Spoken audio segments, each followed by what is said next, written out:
Bug Davis is the Songwriter Roundup we do here at Wilson Valley Mercantile on first and third Thursdays of every month. And this week we have a very special guest, leaving Page Down, Miss Cindy and Tony. How are y'all doing? Howdy, doing howdy. Great. I'm happy to be here. Thanks for having us. I'm glad y'all are here. Thanks for having us, John. Good to see you guys. As the tradition goes, we like to let the guests kick this thing off. So y'all got one you want to start off with? All right.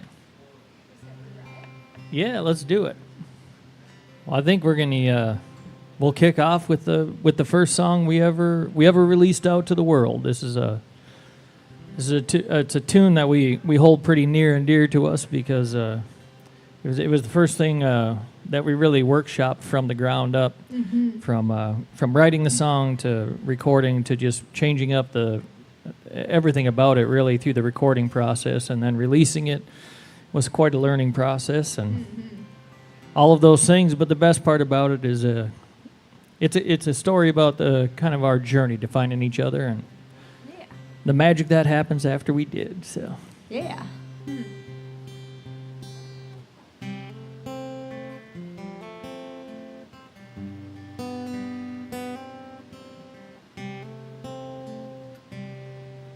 I was living life full speed ahead. Never thought that I'd see 30 then. This old guitar was my escape. Never dreamed it'd lead you my way. Your soul's a reflection of mine. You showed up in perfect time. You're my reason why. Like a harmony, you melt right in. You set me on fire. Baby, you're my ride or die.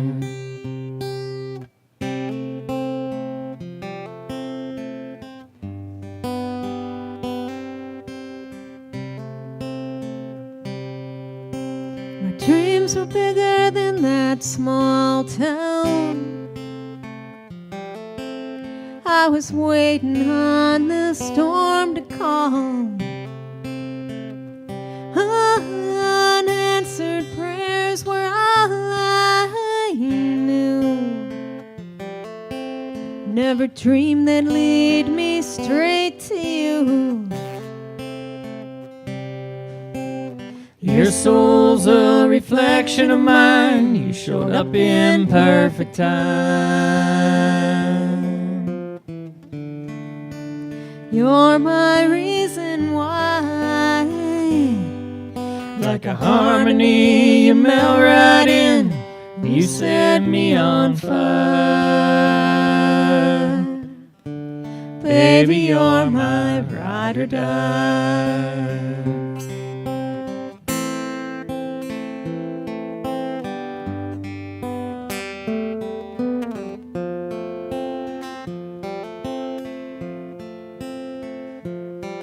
Can you tell me why you took so long to get here? Well, I was searching for you all my life. Your soul's a reflection of mine. You showed up in perfect time. You're my reason why. Like a harmony, you melt right in. You set me on fire. Baby, you're my ride or die.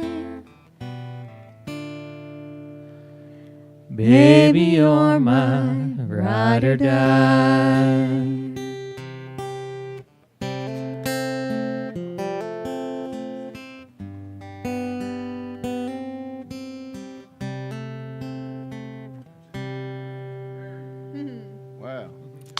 Thank you so much. All right, thank you. Appreciate it. Thank you. There's nothing better than husband and wife harmony or you know, like kinfolk harmony, like Yeah. brothers and sisters, because Yeah, sibling. we've got harmony in my band, but my drummer and I don't live together. Sure. He sings all the harmony, you know, so we only sing harmony at rehearsals and Yep. and shows and stuff. But I imagine y'all probably sing harmony quite a bit Yep, exactly. together. So It's, you can definitely tell it's very clean and Oh, thank you. sounds really good. It's an advantage of living together and and touring around together. In a van that's 20 feet long. Yeah. Yeah. That's it. It is something we work on quite a bit, though. I mean, it's something we've had to work towards for sure, because neither one of us had spent a lot of time with that. So Yep. Really. Yeah. Yeah, most people learn how to do it like in church or something, and Yeah. I think I just learned by doing it on the radio. Oh, sure. You know, trying to and Yes. I think playing piano helps a lot too with people singing harmony, because Absolutely. you can hear the thirds and the fifths and whatever. You know, I kind of imagine my fingers playing those intervals. You know, right. For sure. I mean, I'm not the best harmony singer in the world, but I'm just saying that's what helps me. Yeah. Oh, yeah. Yep, Kind of have that absolutely. guide. Yeah, when we're trying to find one on the guitar, sometimes it's a little challenging for me. I'm like, okay, I need to find that note that where it's supposed to be. Let's see here. I'm gonna do one I wrote for my wife. All Oh, right. nice. I'm gonna do it before she gets here, because if she was here, I'd probably start crying. Oh. Oh, The only reason I say that is because the third verse I wrote about having kids, and it's now official. So Congratulations. That's so Thank you. cool. I don't know. Exciting. When is Special- she due? November 2nd. Okay, nice. All right. Special time, man. Yeah, I've been singing that third verse for like 2 or 3 years now, and probably longer, and it never really got to me till now. I'm like, oh, now it's real. Yeah, I can't wait to hear it. What's your wife's name? Gracie. Gracie? Yeah. Oh, nice. Gracie May. Oh, great name. Anyway, this one's called a grocery bill. Oh, yeah. I like this one.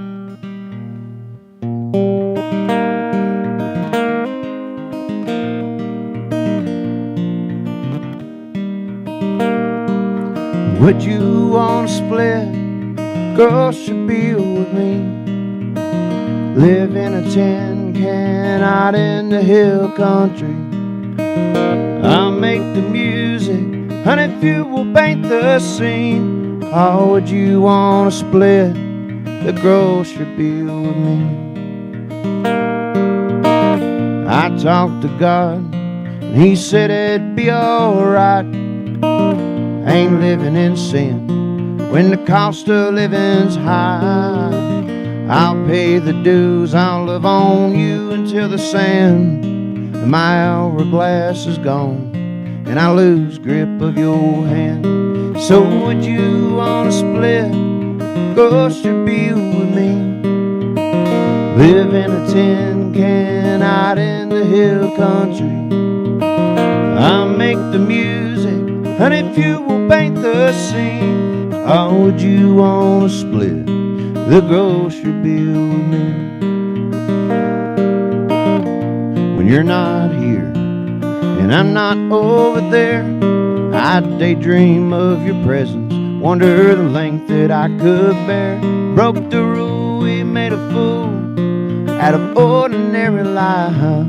I'll save the Sunday paper when it reads you on my wife. So would you want to split grocery bill with me? Live in a tin can out in the hill country. I'll make the music, and if you will paint the scene, or would you want to split the grocery bill with me?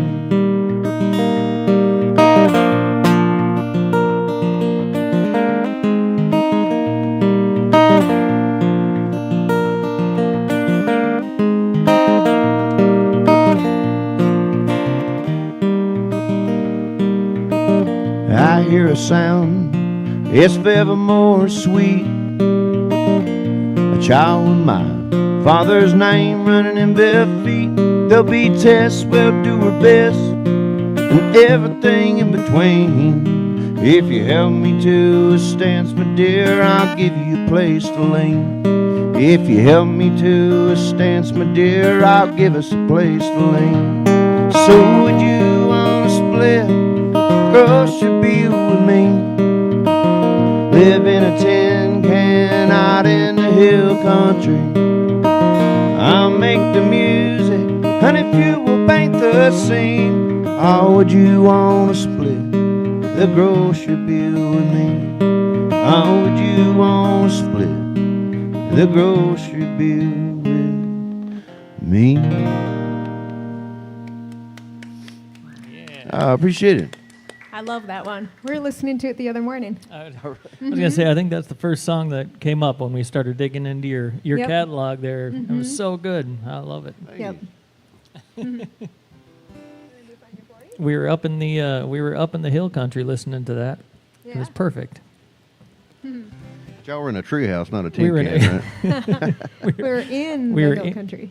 In the hill, Up in the hills. on the hill, in the hill country, in a tree house. Yeah. We were at the Redbird Road Trip, which is, they have it down in Port Aransas. And we were just talking to these folks about Port Aransas.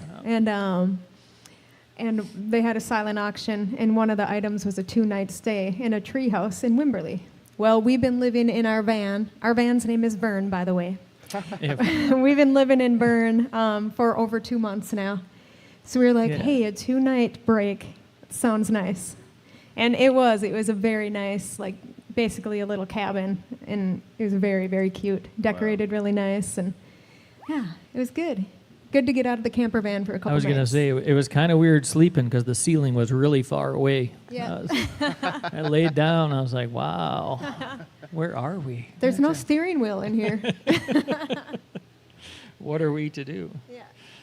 Did I overhear that you folks are from Port Aransas or something? I heard the gaff. They got used brought to up. live in Port Aransas. All right. Oh, I'm sorry about that. Okay. Yep. Okay. But now they're right over here, you said, right? Yeah. Oh, Very all cool. right. Right where you're supposed to be. Right? Mm-hmm. Yep. Yeah. Oh, yeah. Oh, okay. Y'all been all over. I said, y'all been all over.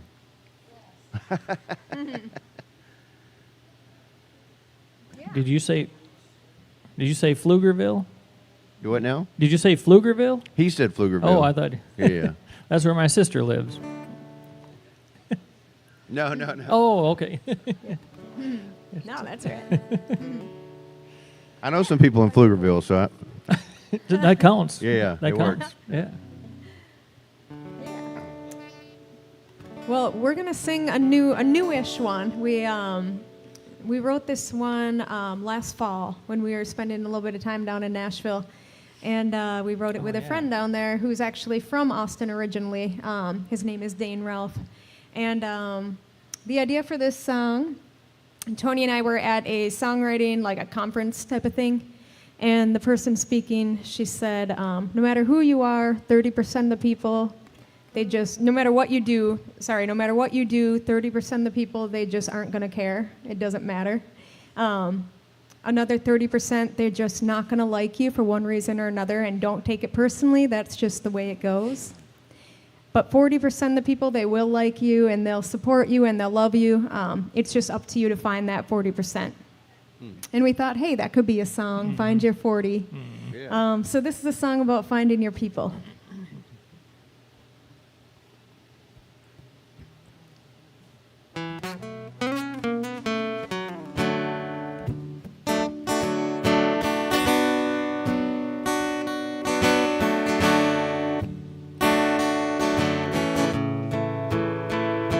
You ever felt alone in a crowded room?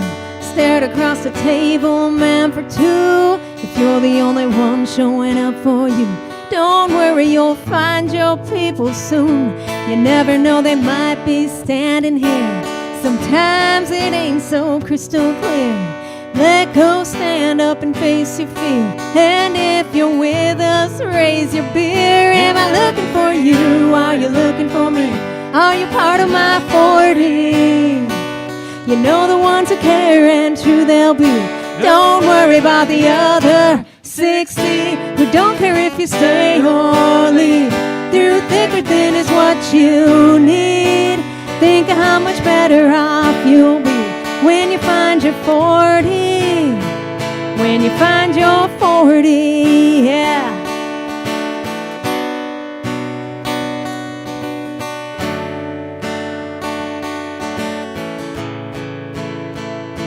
To all the ones who called me a friend but didn't show up when I needed them, now they come around and say they knew me when. Let's pour one out for them. Am I looking for you? Are you looking for me? Are you part of my 40? You know the ones who care and true they'll be. Don't worry about the other 60 who don't care if you stay or leave. Through thick or thin is what you need. Think of how much better off you'll be when you find your 40. When you find your 40, I won't let the 60 bring me down while I'm waiting for my 40 to come around.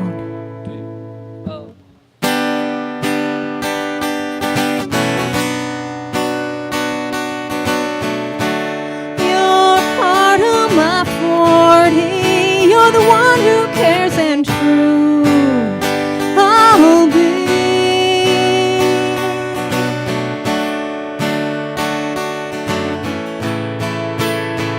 Am I looking for you? Are you looking for me? Are you part of my 40? You know the ones who care and true they'll be. Don't worry about the other 60 who don't care if you stay or leave. Through thick or thin is what you need. Think of how much better off you'll be when you find your 40. When you find your 40, yeah. When you find your 40, yeah. When you find your 40, yeah. Oh, thank you so much. Appreciate that. How are you guys doing? Good. Happy to see you. I was just going to say, yes, Port Aransas with BLTs. I was just going to say over a BLT. I like it. Yes, like it. That's so cool. Thanks for coming, you guys. Yes, thank you. We were telling John that story earlier.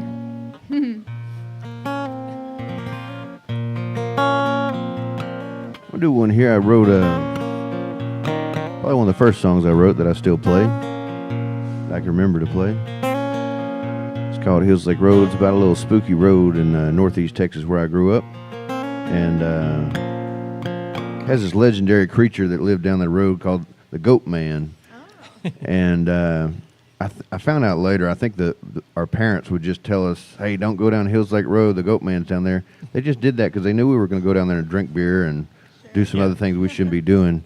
And so they were trying to scare us from going down there, but it didn't work. I went down there anyway. But I wrote a little ditty about it. And it's one of those songs that, you know, I wasn't thinking about it at all when I wrote it. I was probably like 19 or 20 trying to sound cool. And I wrote about rolling the dice and things that I've never done, you know, at that time. Yeah, yeah. And anyway, I found out later, I posted a video on YouTube or something, and this guy from my hometown was like, oh, I remember those days of rolling dice down Hills Lake Road. And I showed it to my dad. I was like, what is this guy talking about? I just made all that stuff up. And he was like, actually, your cousin David Yarbrough had a illegal gambling house down Hills Lake Road. No kidding. So there was, in fact, dice being rolled down there. Oh my gosh, that's crazy. But anyway, it goes a little something like this. Yeah. I like it.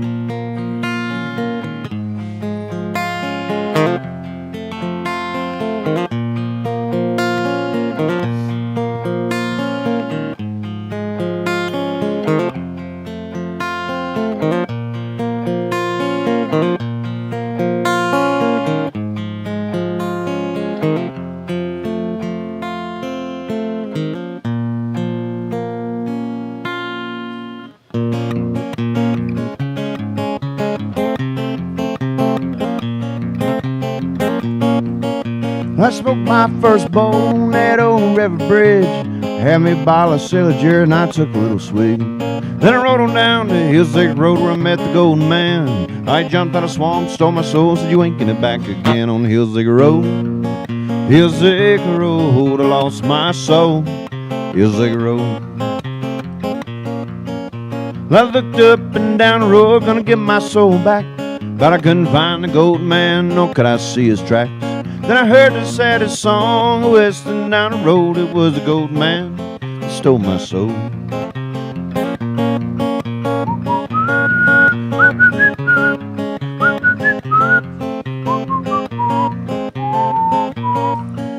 Said if you want your soul back, you're gonna have to pay the price. Said I ain't got no money, sir, but I damn sure roll the dice on the Hillsig Road. Hillsig Road, I lost my soul. Hillsig Road.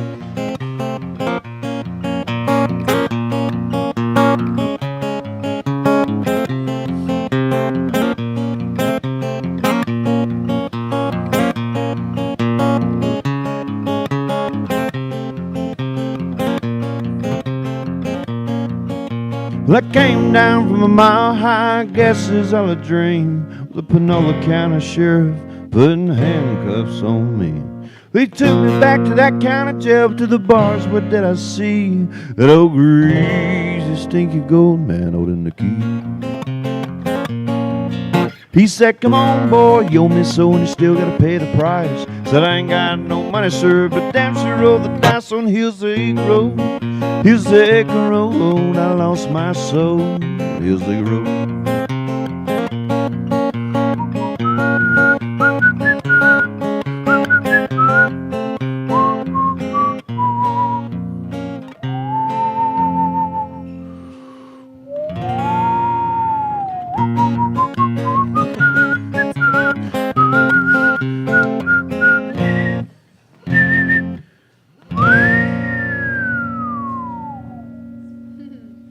That is cool. I appreciate it. I love the whistling. That in is it. some solid whistling there, man. I know, That's- so good. Oh, I forgot the latest thing I heard about that. So I was reading on the Caddo Indians, the Native Americans that lived along the Sabine River where I grew up, and just got really interested in that. All of a sudden, I was ordering these books on Amazon, reading, and I got to a page where they were talking about a skinwalker that whistled at night that they would try to avoid, and so that's another one of those weird things. you That's know? crazy. And you had that in the song before you knew. Oh, like any of that. a decade before I read That that. is so Oh, wow. crazy. It had to have been meant to be. Yeah. Or a crazy coincidence, but Yep. That's so cool. I love it. It's some great crazy coincidences. Yep. And that was another one that we were listening to. I think we spun that one a few times. I like that tune a lot. Well, I think we should do the other one that came out of our co-write in November. Yeah, let's do it. We had quite an eventful trip back in November. Headed to Nashville. We were actually nominated for an award for the Josie Music Awards, which is like a independent artist. You can't have a label or a record deal. Like it's all for independent artists, and they nominated us for a duo of the year. Oh, I'm going to nominate you, John, for. Thank you very much, sir. That is You had beautiful. cups Thank like you. that? I didn't know you had cups like that. This is very pretty and fancy looking. And this is very tasty. Pretty and fancy. Those are the words that come to my mind when I see you. That's Pretty and fancy. pretty and fancy. I like it. Well, once we got the word that we were heading there, the award show was actually held at the Grand Ole Opry, which was a pretty cool experience that we got to go there and see our name up on the big board on the screen. It was pretty surreal. So we planned, of course, in my mind, I was like, well, we need to plan some routing shows to get there. So we played some shows on our way there, and we planned some co-writes while we were in town. We did some songwriter rounds while we were in town, and we actually recorded our next single that we were going to drop while we were in town. So it was a loaded couple weeks. It was. The award show was like the calmest day of the entire trip. So, but the day we met with that co-writer on that song, the Find Your 40, we actually met with another co-writer that day, which was half the day, and it would be an entire story in itself. But I'll try and button it up a little bit. We had the opportunity to get in the room with a gentleman named Josh Morningstar. We've really appreciated his music, and he's written a lot of songs for Cody Jinks. Yeah. Yes. I heard Nice. the ooh. I was like, he knows him. Oh, yeah. Yep, cool. I'm a nerd. No, we love Josh Morningstar. He's cool. Yeah. Yeah, and I had a song idea for quite some time. My mother passed away when I was like 21 years old, and it was a pretty rough patch for me, and I didn't realize everything that I was going through in that time until I got older and looked back and see how I was acting and reacting and the things that were kind of happening. It's a little easier to see looking back now as an adult. And I had a lot of lines written down in my book for many years. And this last summer, I think it was August, I went out to the deck one morning, and for some reason that morning I grabbed a cup of coffee and the words kind of poured out of me the rest of the song, the things I needed to say and wanted to say about that time. And one of the things that I had written down was Grandma cried and Grandpa prayed. And it was a very vivid memory that I had of being in the hospital room when she passed away, and just the different reactions, because my grandpa was just a blindly faithful man, and he had the power to just pray, and my grandma obviously was just losing it. So I was 21 standing in that room, and that stuck with me for the rest of my life. But I had that line written down, and I had some other thoughts about being 21 and that time, and like I was having a great time, what I thought was having a great time. Obviously, I was trying to mask some of the things that were happening, but I said, how can I be high as hell when I'm at rock bottom? I didn't understand how those two things could happen at the same time. And so I had that line, and the grandma cried and grandpa prayed, and I got up that morning, and for some reason it kind of all flowed out, some of the things I needed to say. I showed it to Cindy, and we worked on it a bit together, and we sat on it for a couple months, and we love the co-write aspect of things. So we kind of waited until we were literally on the road to Nashville, and I Instagram messaged him. We had been connected with him one other time before, but to our surprise, he answered, and he had a day open that week that we could meet up with him. So a few back and forths, and we ended up picking him up in Vern, our van, as we introduced our van, Vern, earlier. We picked him up in Vern, which there's only 2 seats, so I set up a folding chair for this platinum record writer, and he sat between us in a folding chair in the van as we rolled through Nashville. On the way I really wanted to do a selfie, but I refrained. She refrained, which was probably good, and on our way to his house, he was like, I've only had this house for a few months. He's been through kind of a rough patch, and just moved to back to Nashville. And he's like, I've only been there a few days in the last 3 months, so I don't really know what we're walking into. And he said, I have a house guest there too. And he's like, it's Billy Don Burns is at his house. I don't know if you're familiar with that name, but he's another one that lays right under the radar of mainstream, but he's a hit songwriter. He's a outlaw legend, we'll say. He's the true meaning of an outlaw, man. He's done his jail time, and he's lived the life. Still to this day, he's still an outlaw. Well, we walked into up to the house, and it's as you could imagine. There's a row of half-smoked cigarettes on the brick ledge outside, and we walk in, and there's a table and 4 patio chairs sitting around it. Against the wall, there's a life-size cutout of Hank Sr., and against the wall is his platinum record on the floor. The Must Be the Whiskey is in a frame sitting on the floor, and it was kind of a surreal setting and moment. But we sat down at that table. He rustled up some coffee, and we workshopped the song. And it was he brought things to it that needed to be brought to it, and we were extremely happy. And then to end the day off, he and Billy Don just started swapping songs, sitting there at the table, telling stories about the road life, and so cool. It was pretty amazing. It was something that we can't buy and we can't take back, but it's something we're going to bring with us in our memory forever. That's a couple hours there. So we went from that craziness, the half-smoked joint on the table, to our friend Dane's house, who is the most pure man. There's a Bible open on his end table, and he's talking to his dog like it's a human, and it was the greatest. It was a great day. He's awesome. that was a long story to get to this tune right here. It's called Rock Bottom, High as Hell.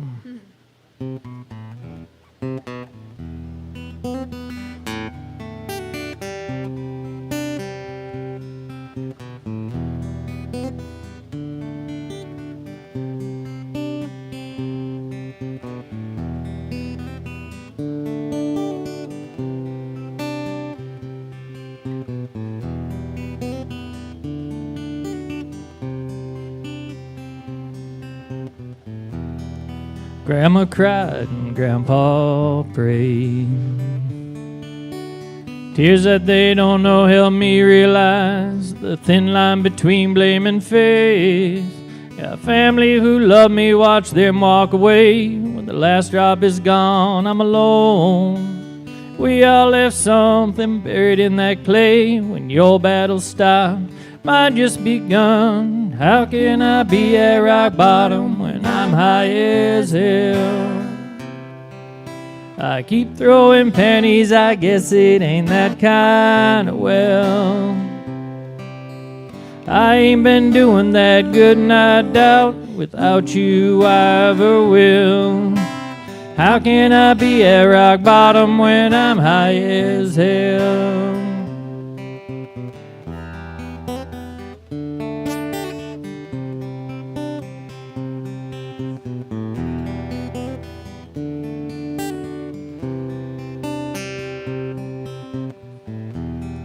Mama died that July day. It was then that I realized how quickly blue skies can turn to gray. I pray for forgiveness, I know that I'm wrong. I'm bottles and bones and I hate God, since he took you, I've been getting stoned. Not said I'm wasting my days. How can I be at rock bottom when I'm high as hell? I keep throwing pennies, I guess it ain't that kind of well. I ain't been doing that good and I doubt without you I ever will. How can I be at rock bottom when I'm high as hell?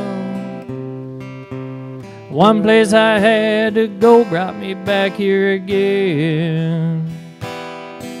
I try to pretend I make new fast friends. They tempt me and send me back to the beginning. Now I'm down here at rock bottom and higher than hell. I'm all out of pennies and stuck inside this dry well.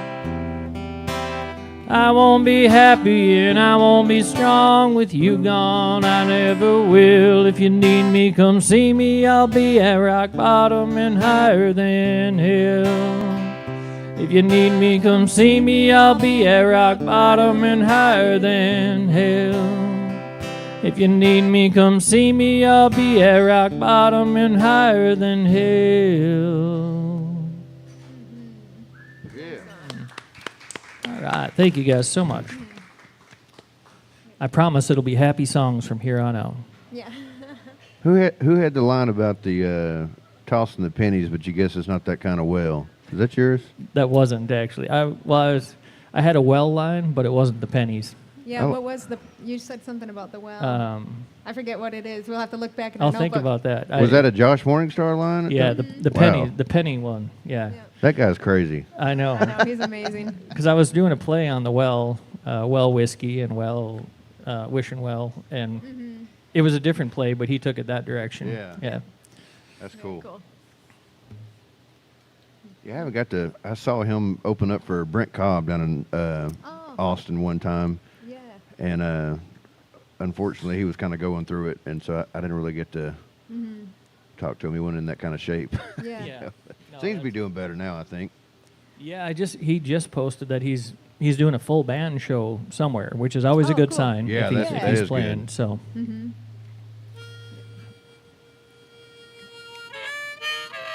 Yeah.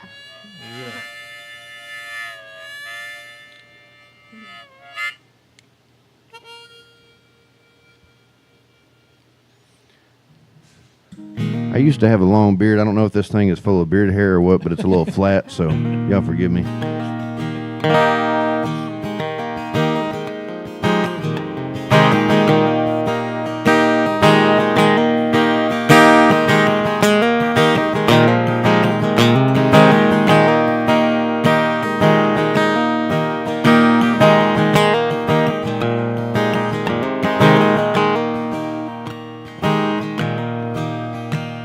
Well, I hit that road like it hit me first.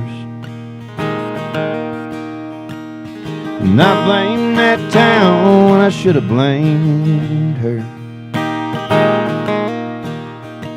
Well, Mama said quit drinking, boy, but I just quenched my thirst. And I hit that road like it hit me first. Yeah, I hit that road like it hit me first. Rolled down the window before she lit a smoke,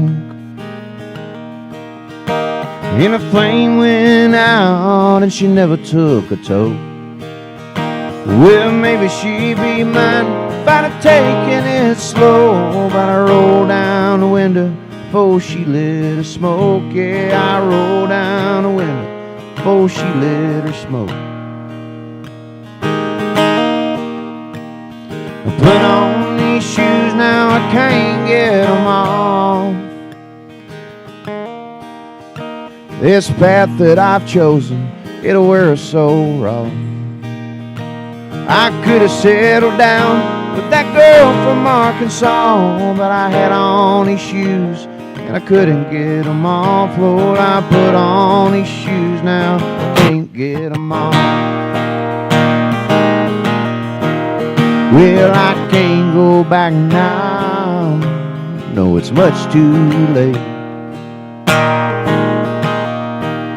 I can't give it all up, 'cause Grandpa took my word to his grave. Now it's a guitar and a broken heart and one crazy dream.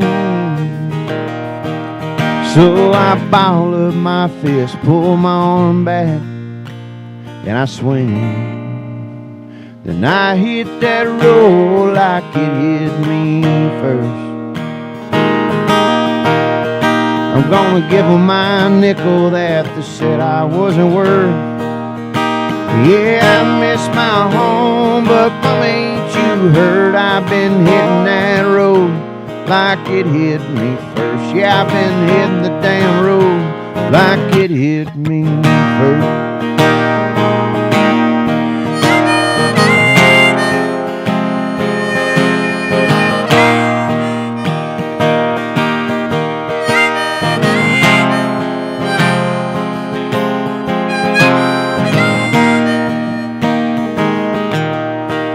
Told you it was flat.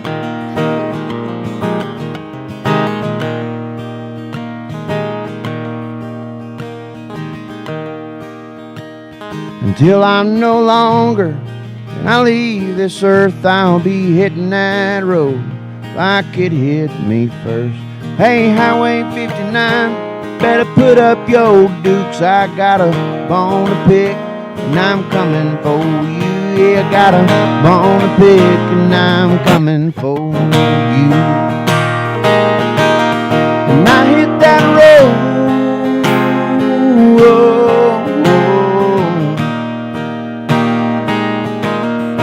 I hit that road,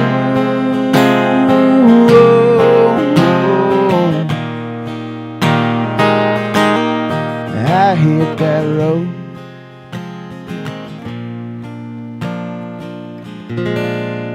Like it hit me first.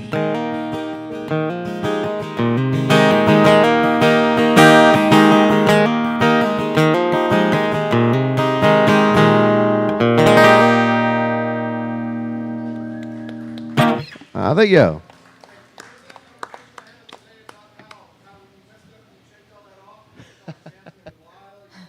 Yeah.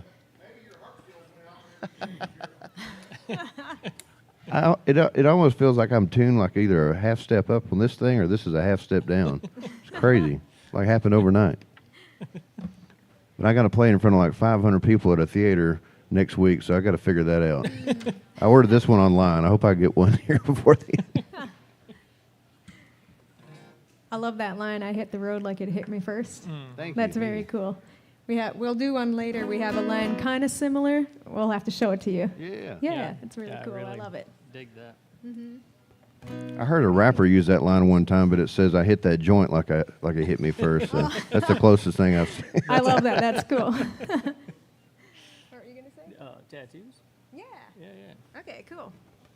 Well, this one, it's on. You can find it on all the streaming services as well as our vinyl and our CDs over there. We brought our merch.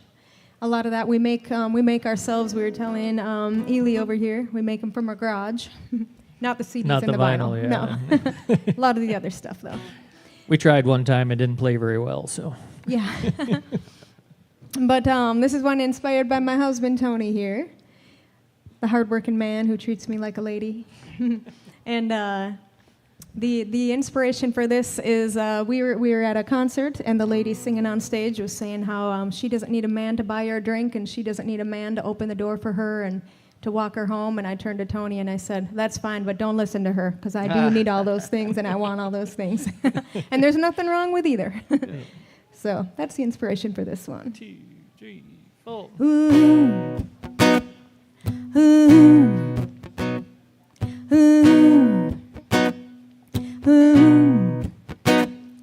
The room was dark and crowded when I first laid eyes on you.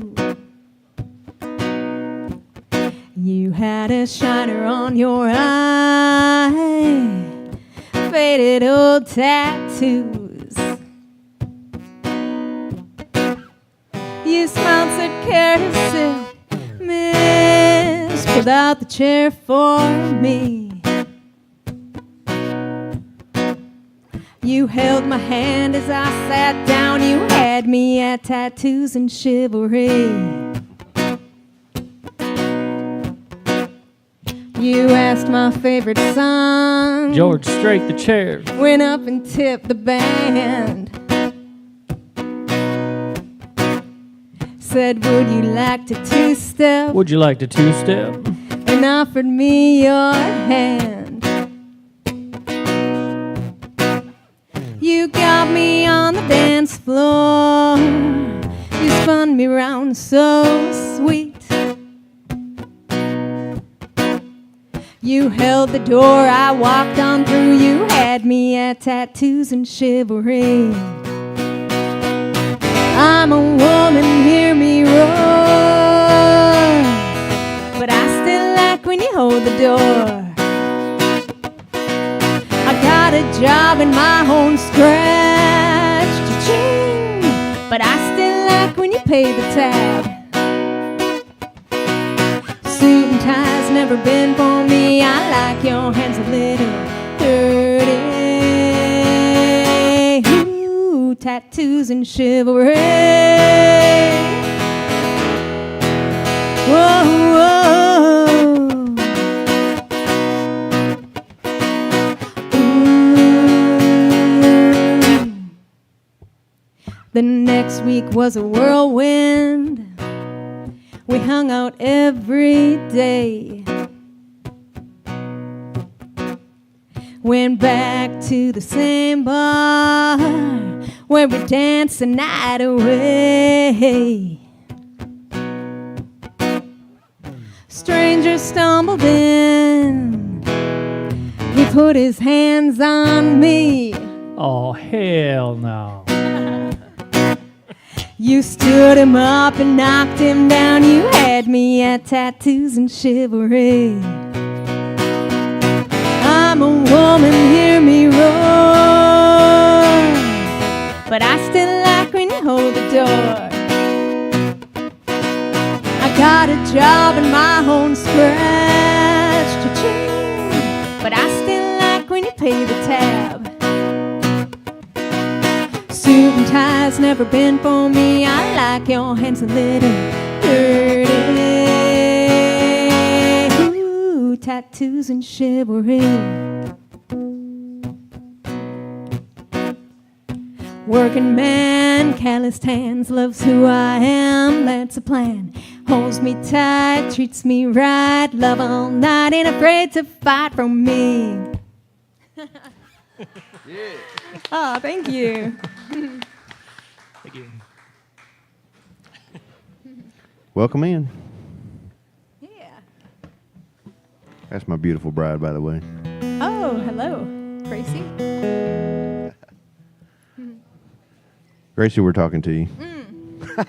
Hello, nice to meet you. Let's see here. This one's about quitting the day job, and I had some friends call me when I started doing music full time, and they were like, "Man, how in the world are you doing that?" You know, and I said, "Well, it's mainly a lot of budgeting, you know, because when I worked at warehouses 15 hours a day, I was making so much money, but I was spending it all at bars the same night, you know." Mm-hmm. And when I started playing music, I was like, "You can't do that," you know. I had to start getting cheaper cigarettes, cheaper whiskey, and that's how you budget. Yes. Yeah, I guess you could quit it all together, but there ain't no fun in that. that doesn't fit the budget. But anyway, it's called Pall Mall Blues.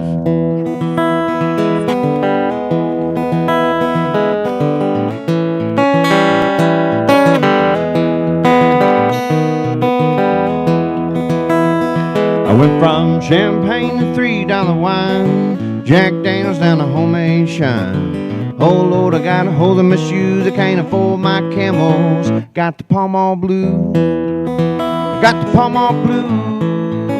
I got the Pall Mall Blues, I got the Pall Mall Blues, I got the Pall Mall Blues. When I took my baby for steak and shrimp, I swiped my card, the damn thing went limp. I said, "Honey, you reckon you can spare some cash?" Said, "Won't you wash dishes?" Kiss my ass. So I went to the bank to see what I could do. They said, "You gotta get a real job with singing the blues. Maybe you can afford to pay the rent." Out again. I went from champagne to $3 wine, Jack Daniels down to homemade shine. Oh Lord, I got holes in my shoes, I can't afford my camels. Got the Pall Mall Blues, I got the Pall Mall Blues. I got the Pall Mall Blues, I got the Pall Mall Blues, I got the Pall Mall Blues.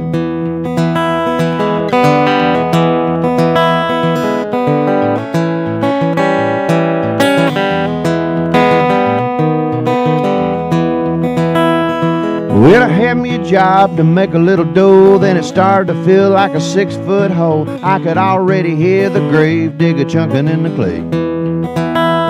And now you gotta do something that your heart desires. You won't ever quit, you won't retire, and you'll be smiling ear to ear when the grave digger chunking in the clay.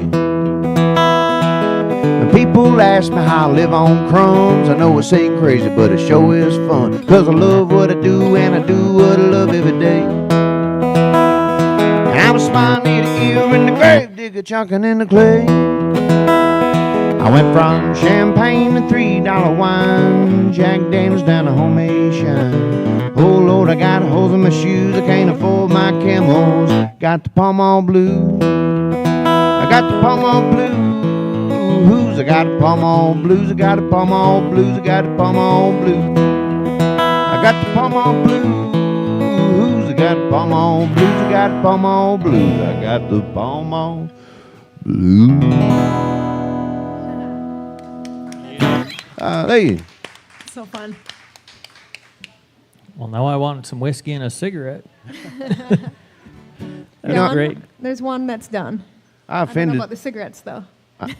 I offended this lady one time with that song out in the audience. She was like, "What the hell's wrong with Pall Malls?" And she was just sitting there smoking Pall. I was like, "Absolutely nothing. Absolutely nothing." I love it. I mean, I was a Winston man for about 20 some years, and I always say that I owned part of that race car they had, but Well, people have been tipping so good lately. Now I smoke American Spirit, so they Oh, claim they're a okay. little healthier for you. I don't know. yeah. Let's see. Well, you get double your money on them things when you smoke them, don't you? Like, they're good and thick. Yeah. What are you doing? Well, I think we should do Parallel Lines. This is a little tune about basically about two folks that are living very similar lives, and their paths never cross. It's, No. Okay, original? Yeah. Okay. Yeah. We we're changing up how we do this song. So I was like, "Are we doing it the new way?" He's like, "No, the original. Yeah. We'll stick with the original." I'm glad you asked though, because that would have been weird Yeah. once we got into it. Yeah. When in doubt, stick with the original. Yeah. It's kind of funny. This is one that I kind of wrote like over a decade ago before I met Cindy, and I didn't do much with original music back then, but we happened to go on a little college radio station one time, and I actually played this song very randomly. And Cindy was actually was listening. One of the 4 people that I believe I were listened listening to the whole into that thing, song. Yeah. start to finish. But we took this off the shelf this couple of years ago and reworked it from kind of top to bottom and created a duet out of it, because Cindy and I were both living very similar lives before we met each other. Our lines thankfully crossed, but this is about the folks that didn't.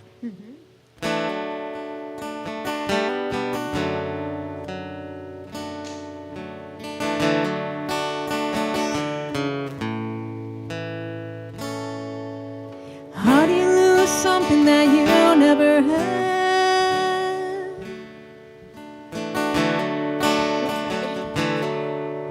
We'll start that over. How do you lose something that you never had? It was never yours, so you can't get it back. We came so close a time or two, but a parallel memory's all I have of you.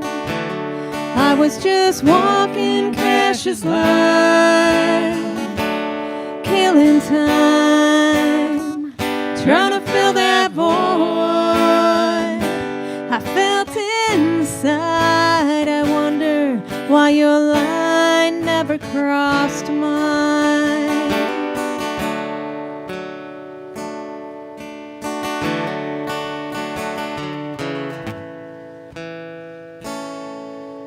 I chose my path early in life. With every rash decision, wrong or right. Oh, minute by minute, day by day.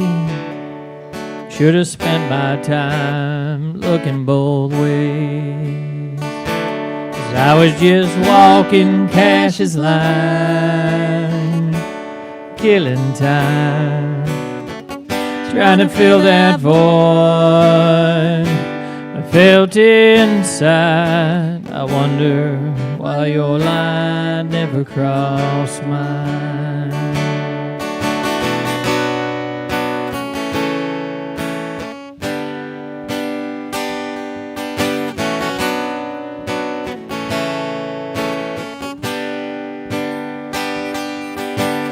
How many times did we wish on the same falling star? Oh, we were just walking Cash's line, killing time, trying to fill that void we felt inside. I wonder why your line never crossed mine. I wonder why your line never crossed mine.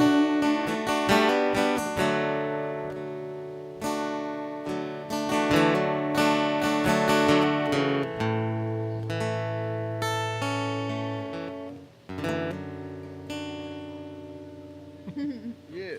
Yeah. Thank you. Oh, parallel lines. Thank you guys so much.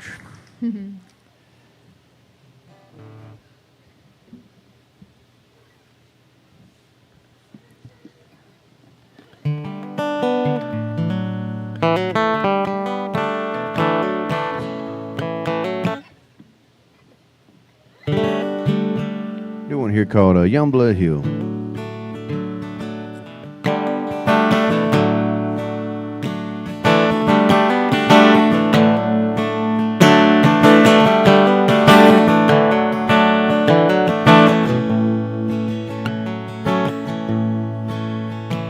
There's a lonely chimney, the rest is all gone. The dining room table's in some other's home, and our wedding pictures are in an antique store. Cause no one remembers our love anymore. And no one remembers our love anymore. That lonely chimney, it no longer smokes. The kids sold the land as soon as I crowed, and I promised my father I'd never let it go. But no one remembers our love anymore. And no one remembers our love anymore. And that lonely chimney, it used to dry out the clothes that you'd hang on the hearth when the rain got us both. And our baby's footprints are still in the floor. Cause no one remembers our love anymore. And no one remembers our love anymore. No one remembers the reasons for a fight. No one remembers the stress when the money got tight. No one remembers the size of a diamond ring. So just love her while you can. No one remembers a damn thing.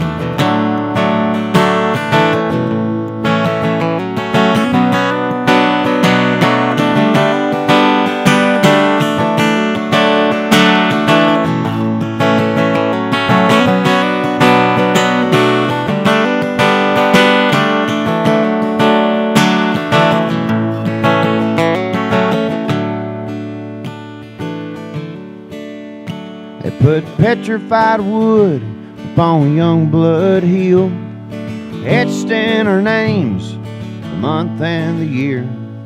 But the headstones were stolen, or so goes the Lord.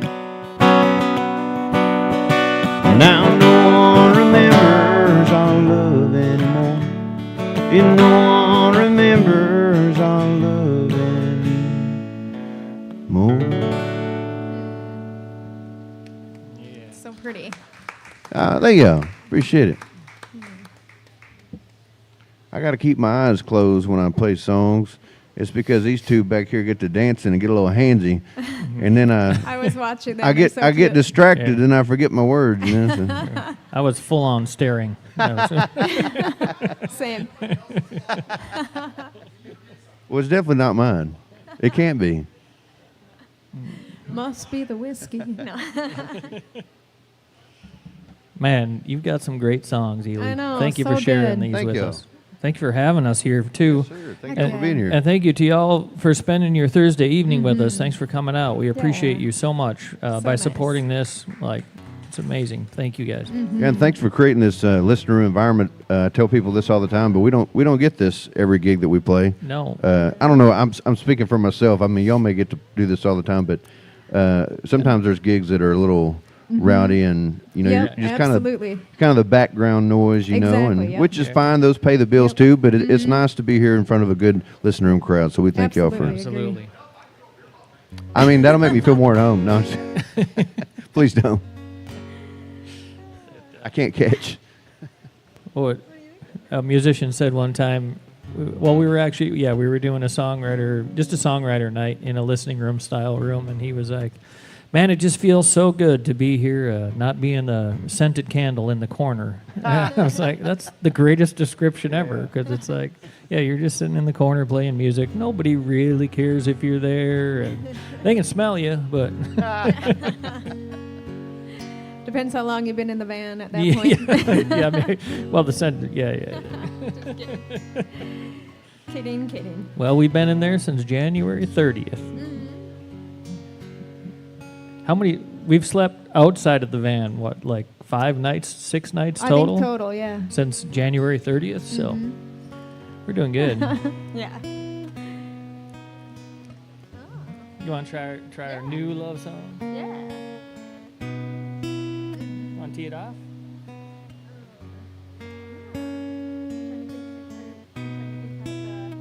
Well, Turnpike, yeah. Yeah, this is a newish one as well.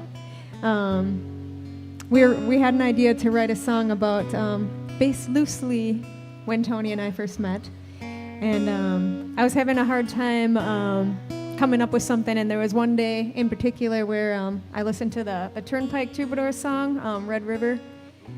Yeah, it's such a good song. I listened to that song on repeat, I think 3 times in a row, and then I pressed pause on my phone, and then I just started typing because I just felt super inspired, like how they paint the picture.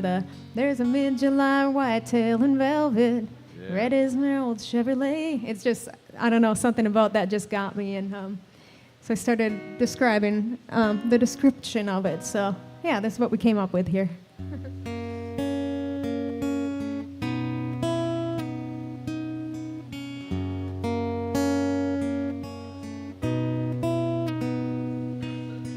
Fireworks sky, I remember that night, street lights shine.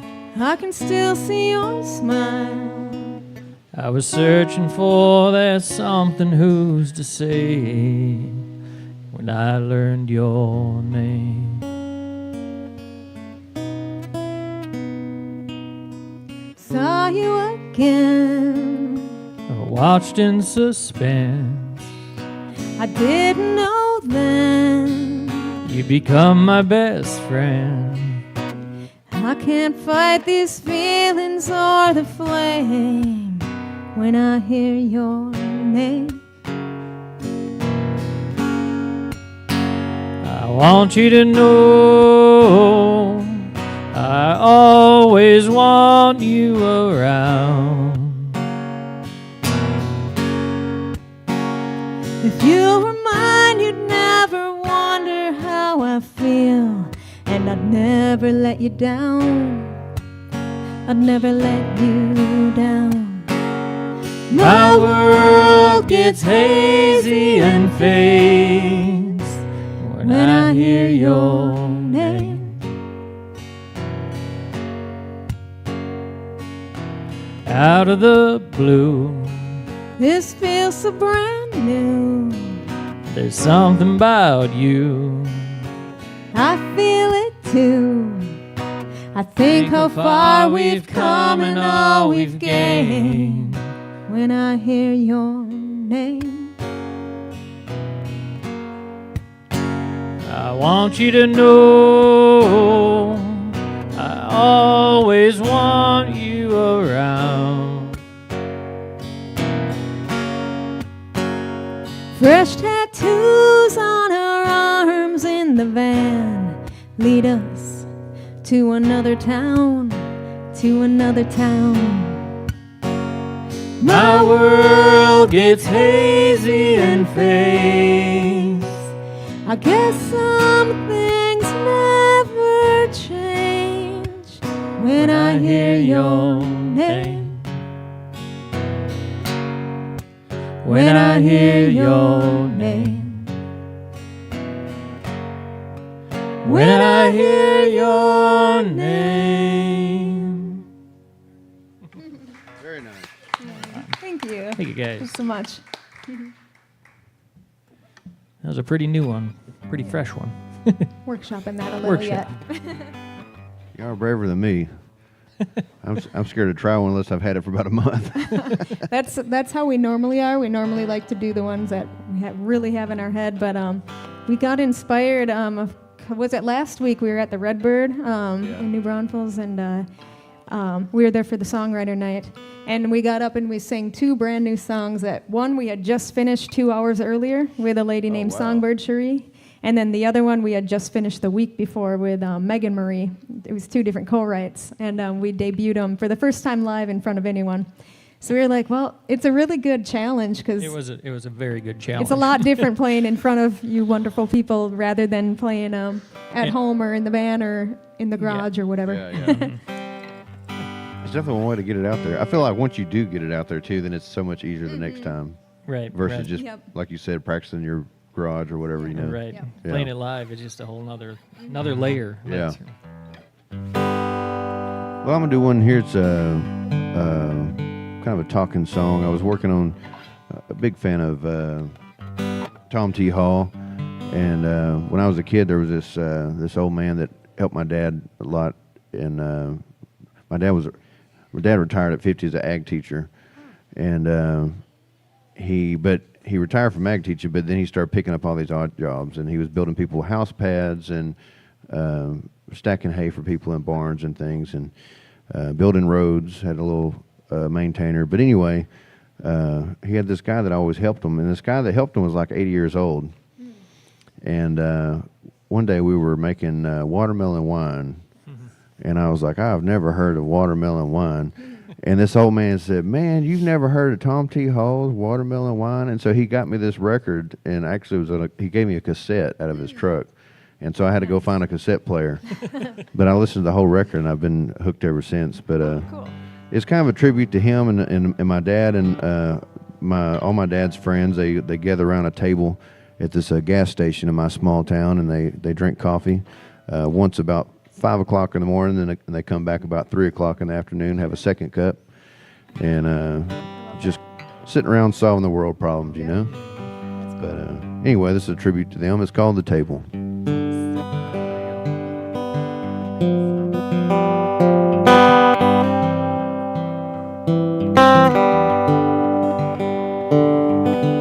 There is a table on the corner,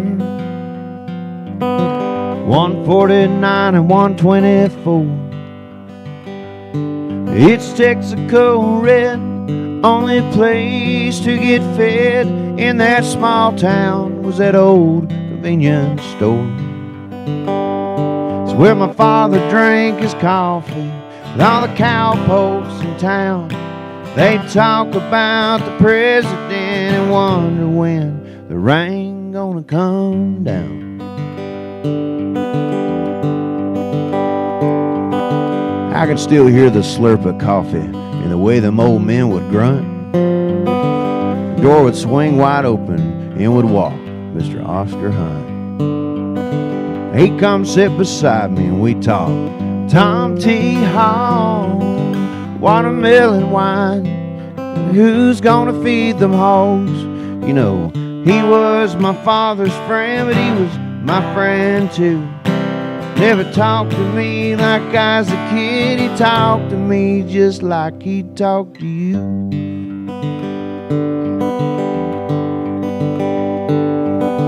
Now look who the cat drug in. That's old Sonny Brazier, another good friend. He said he can't stay long, it's hot out, and his dog's in the truck.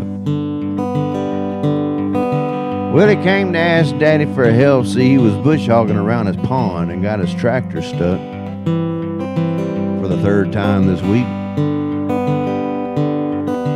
With a long droopy face of wisdom, Mr. Bill Langley would sit and stare and stare and stare, and out of nowhere he'd begin to laugh.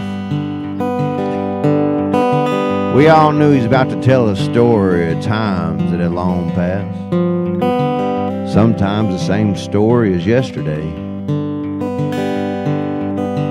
Oh, that was quite okay with all us at the table. As you can imagine, more and more chairs became vacant as the years went by. I just walked up to the empty table and you know what? I'm messing this whole story song up. Let me do this right. If y'all weren't paying attention, I'd just keep going, but y'all deserve to hear the story the way it was supposed to be told. I stopped in my small town the other day, headed to Shreveport for a show. I could still hear my father telling me, boy, take that hat off before you walk in this store. As you can imagine, more and more chairs became vacant as the years went by. I just walked up to the empty table and I sat where my father used to, and I began to cry. Then my buddy John Evans walked in, and old Kevin Gray and Chief Wilkerson and some fella named Jason Brown. Well, we all got us a cup of coffee, and you know, we just kind of, oh shit, we just sat around. And then we talked about the president and wondered when the rain gonna come down. There is a table on the corner, 149 and 124. It's Texaco Red, only place to get fed in that small town was that old convenience store. It's where my father drank his coffee with all the cowpokes in town. They talk about the president and wonder when the rain gonna come down.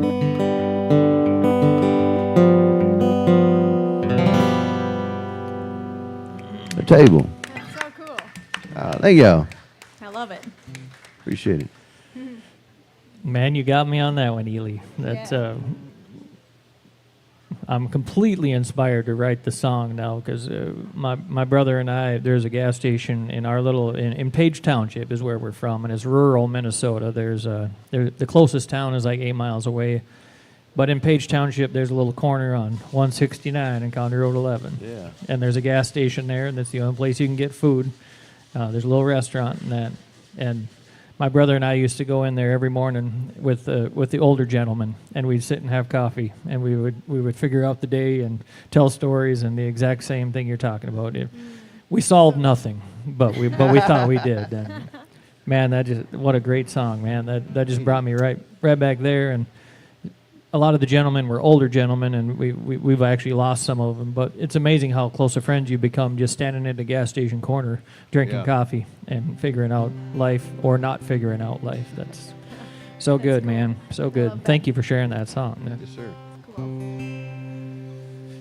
Have to show that one to Eric when we get home. Absolutely, absolutely. Is that one on the? Can we stream that one? Do it now? Can we stream that one? That one has not been recorded yet. That's a Oh, okay. No. yeah.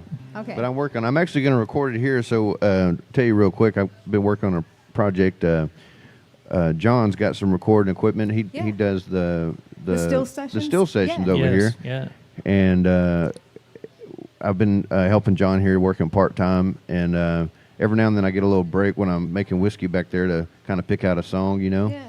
And over time, I told John, I was like, you know, over the course of almost a little year and a half of working here, I've come up with 10 songs that I think I've wow. written only just here. Yeah. And so we're going to do a record. It's going to be called Written and Recorded at Wilson Valley Mercantile. So, Awesome. Oh, I can't wait to hear yeah. that. So Yeah. all the songs will be written and recorded on this property. Cool. Was Yeah. that one of them? That was one of them. Okay. Perfect. Cool. I Yeah. can't wait to hear it.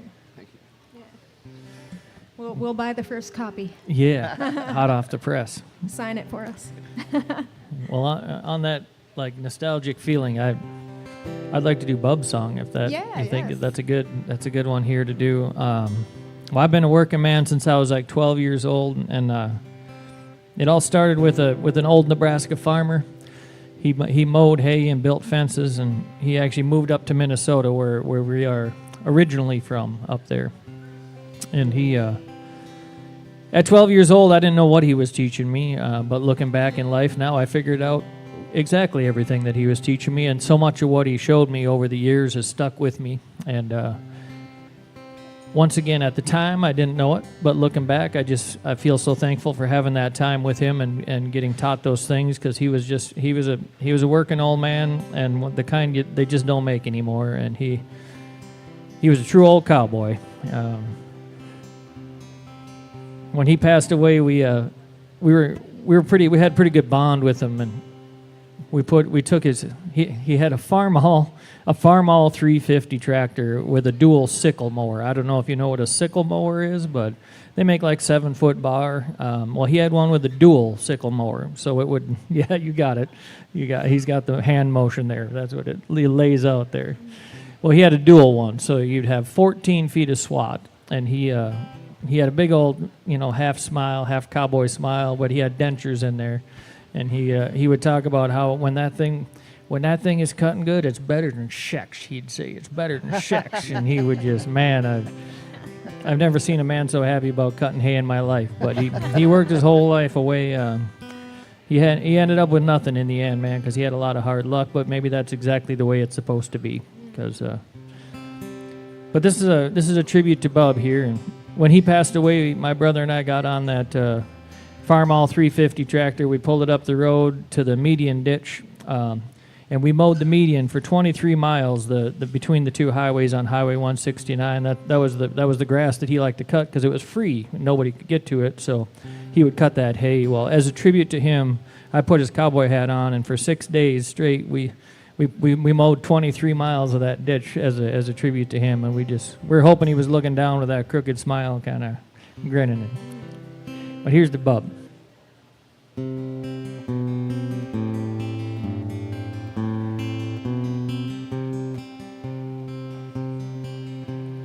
That ragged pearl snap, that crooked smile you know anywhere.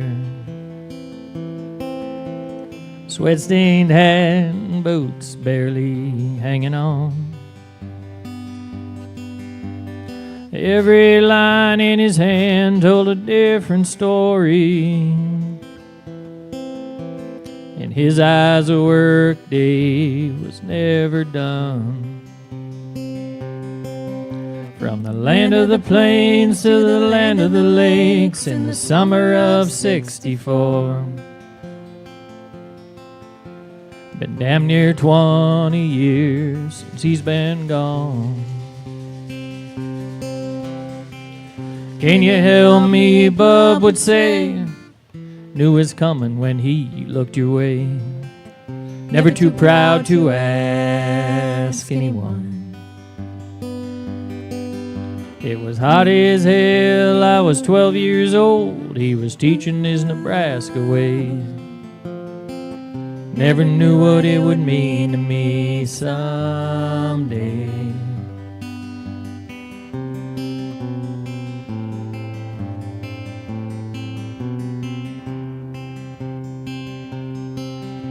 On a horse named Dude, he'd spend his days at the rockin' age. Mending fence, picking rock, and cutting hay. Well, a ranch that size, it don't come cheap. Then his wife got sick. Them bills piled up, that cancer took it all away. Can you help me, Bub would say. Knew was coming when he looked your way.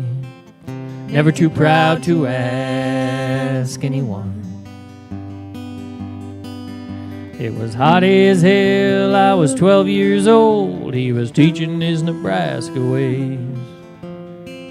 Never knew what it would mean to me someday.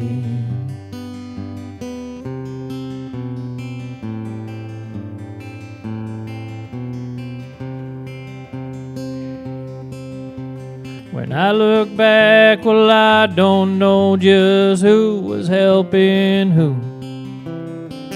All them summer days out in the field.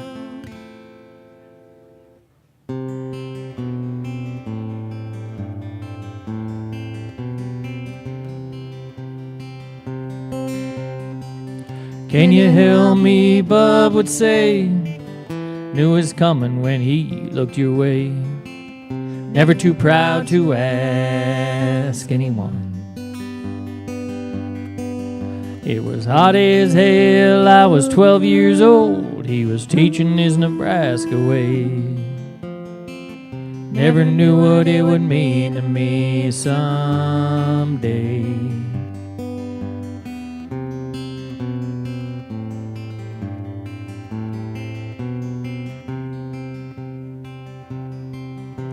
It was hot as hell, I was 12 years old. He was teaching his Nebraska way. Yeah. That's Bub's song. Thank you guys so much.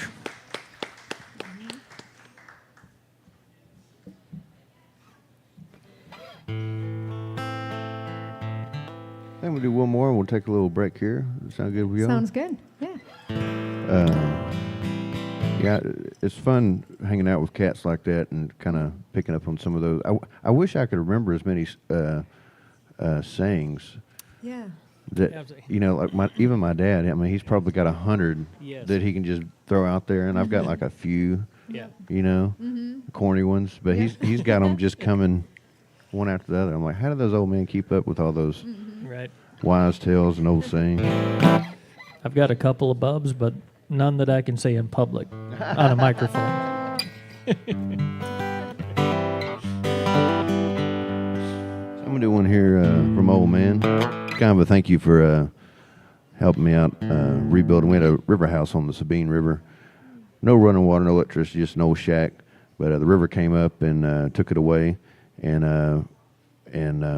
right before I met my wife, I was thinking, I'd really like to get that fixed back up, And so we started working on it. And when I met my wife, I was like, you know what? I really want to get it finished before our wedding date because that could be our little honeymoon spot, And but at the time, I was working at a warehouse, so I had the weekends off where I'd come home and work on it. But then when I started playing music full time, I didn't have the weekends to, to drive home. And so I was thinking, I told my wife, I was like, I don't think it's going to be finished by the time we get married, but we might just have to rough it. It'll be okay, And but then when we get there on our wedding night, we had some family members drive us out there. And we get there, and it's fully finished, furnished, and everything. No way. And my 70-year-old dad had just finished it up, and there wasn't much left, but he did quite a bit on his own. So Wow. That is so cool. it's kind of a thank you to him. It's called Pier and Bean. He's got a sawmill, by the way. We were talking about this on the podcast, and he sawed all the lumber himself, and There you go. so pretty impressive. Yeah, how special. Yeah. So cool.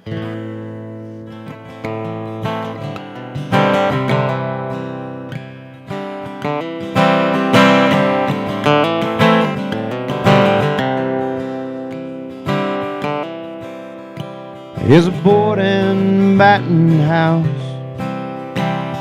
sitting on pier and beam that you built with your 2 hands like a real pioneer man for my wife and me. And on our wedding night, I carried her up the stairs. As we looked inside, even troubled eyes could see just how much you care. Well, I never said it to you, you never said it to me.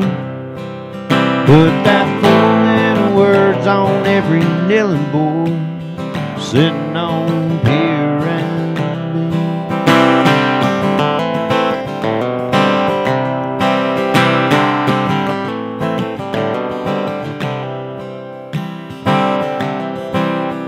I went to see you for the last time. You were talking about regret. Said you seen it all, you done it all, but there's something that you wish you said. Well, Father, I turned out just as rough and tough as you. So I won't say a thing as long as you know that I do too. Well, I never said it to you, and you never said it to me. But that 4 little words on every kneeling board, sitting on pier and beam.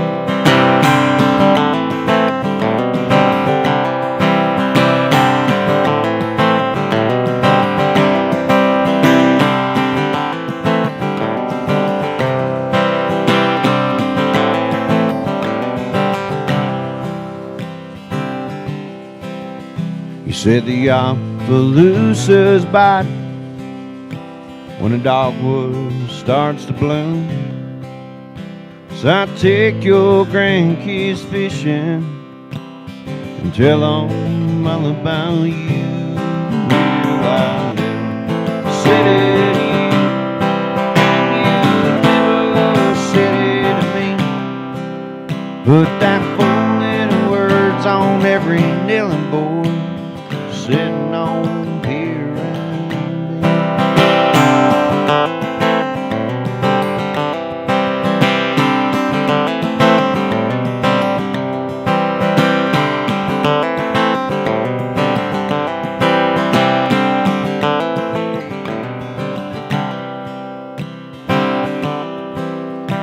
here's a board and batten house, sitting on pier and beam, that you built with your two hands like a real pioneer man for my wife and me. Oh, that's so good. I appreciate it. We're going to take a short little break. We'll be right back with y'all, so y'all stick around. We'll see y'all in a little bit. That song is so cool. What a special story. I cannot believe that. And how long, do you know how long he was working on that? No, I mean, of course, like I said, he retired, so he probably every day. Yeah, yes. This is rolling.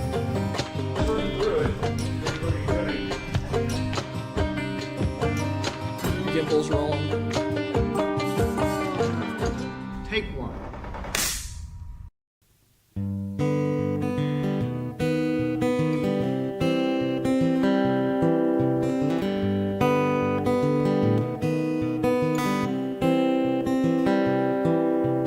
Man showed up in a time machine, said, boy, won't you get on in? Said, where you headed, mister? He said, not where, sonny, but when. Without any judgment, I just walked on up inside. Door closed and when it opened again, Lord, I couldn't believe my eyes. California, 1965. Yeah, I'm an old deadhead man, I got to see Miss Jerry alive. You can call me a hippie, you can call me whatever you like. I'll be a deadhead man to the day that we die. Whoa, whoa. Cruising through the desert, looking for the Marfa lights. Gonna come a little green man, he is falling out of the sky. Said he got the answer, said he holds the key. Well, if you so damn smart, man, why the hell would you ever leave? California, 1965. Yeah, I'm an old deadhead man, I got to see Mr. Jerry alive. You can call me a hippie, you can call me whatever you like. I'll be a deadhead man to the day that we die. Whoa, whoa.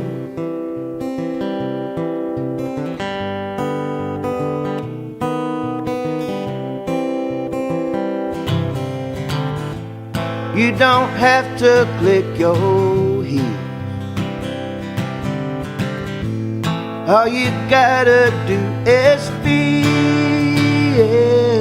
at home, whoa,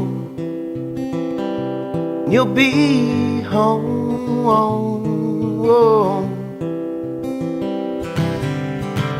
California, 1965. Yeah, I'm an old deadhead man, I got to see Mr. Jerry alive. You can call us hippies, you can call us whatever you like. We gonna be deadhead man to the day that we die. Whoa, whoa.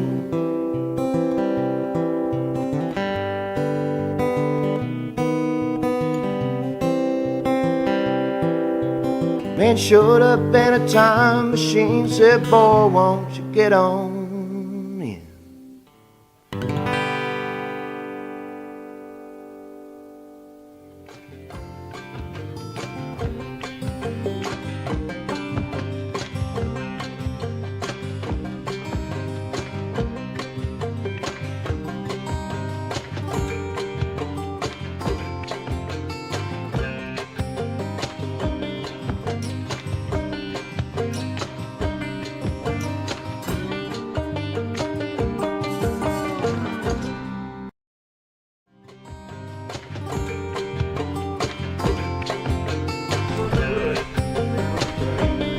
B's rolling. Gimbal's rolling. Okay, wait, hang on, hold.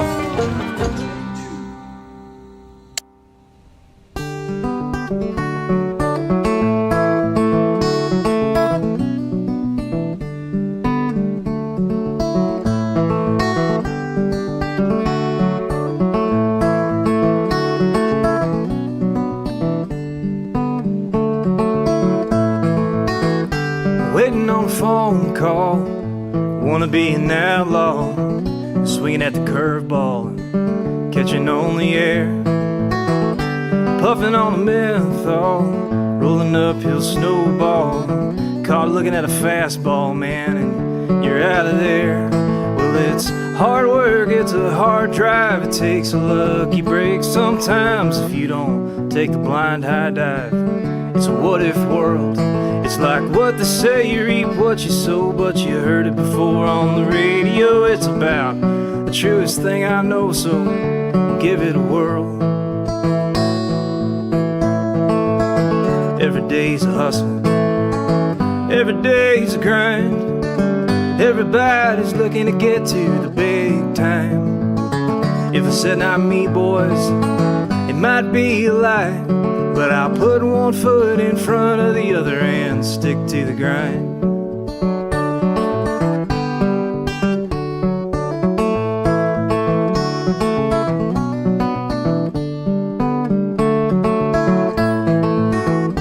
Waiting on the phone to ring, no one has your number it seems. It takes a little more than dreams just to get by. Some things you did too much and fry your brain just bad enough, and with reality you lose touch when you're always high. Like a carrot on a string and you worry about what the carrot could bring. You miss the trip and everything, oh time how it does fly. Get on with the grind or die, and get on with getting by. Put on your coat and old necktie, get on down the line. Every day's a hustle, every day's a grind. Everybody's looking to get to the big time. If I said not me, boys, it might be a lie, but I'll put one foot in front of the other and stick to the grind.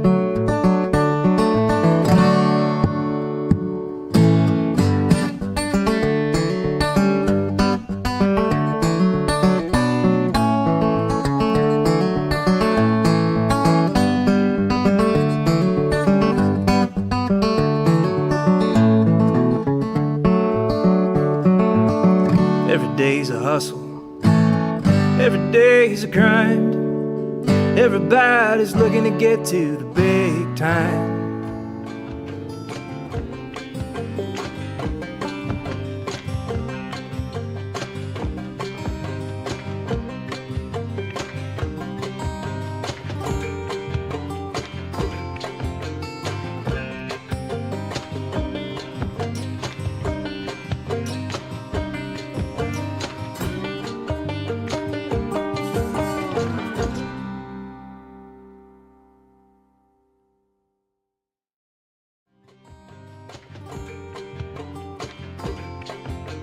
Run through it if everybody's ready.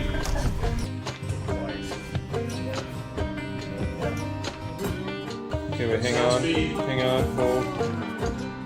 Hey y'all, I'm just Hannah, and this is a song for anyone who's ever had a crush and gotten crushed. So this one's called Just Boys.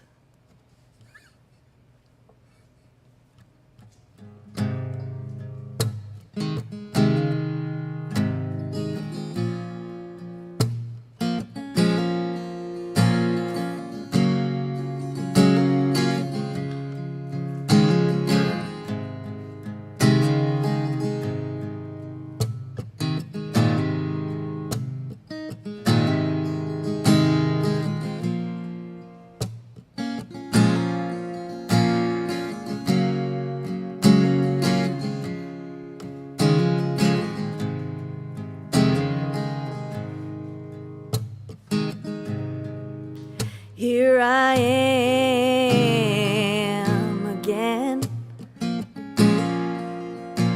Old patterns rarely die. Wish I could say that I didn't want to. At one moment give you my whole life. With a heart that's bigger than Texas. If only I could fix this aching pain inside my chest. Never wanted to love you or be your girl. Oh, it was just a summer flame. Couldn't have been any simpler. Oh, but now sad songs you are making me wanna sing. You said that you weren't a man. Oh, but I thought that you'd at least be a friend.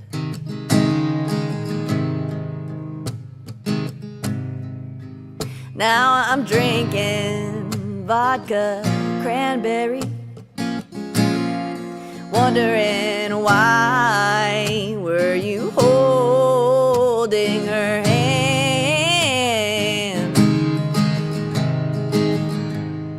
At least now I know right where you stand. Oh, but the sad thing is I'm the girl that understands. Oh, that boys will be boys, but we girls don't have to stick around. See that you're worthy of more than basic decency. Let this broken heart teach you who's worthy of your time. I for sure, girl, wouldn't lie to you. I'm telling you, those boys, they will leave you less than fine.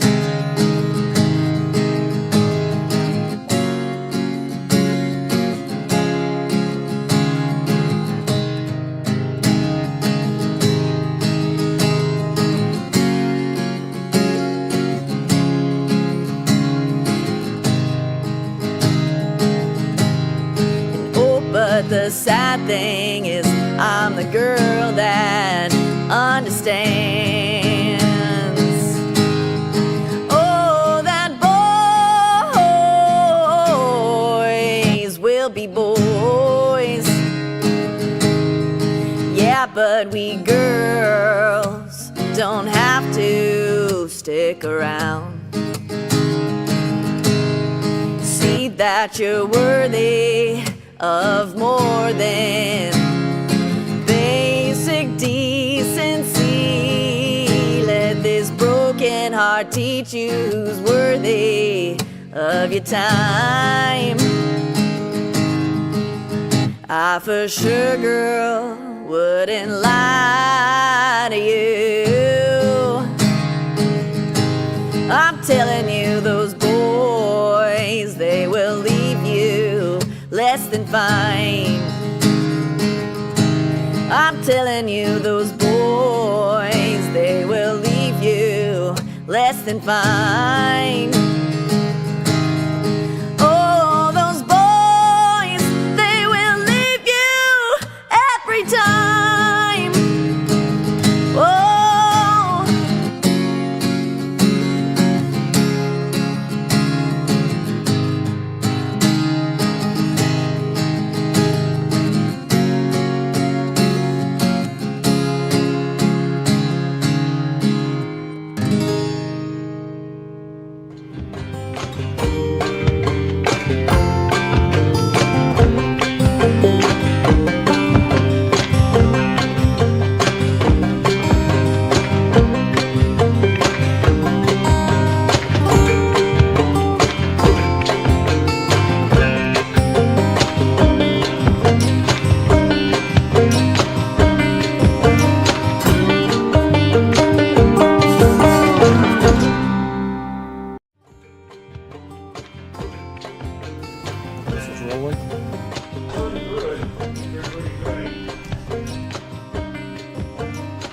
cymbals rolling.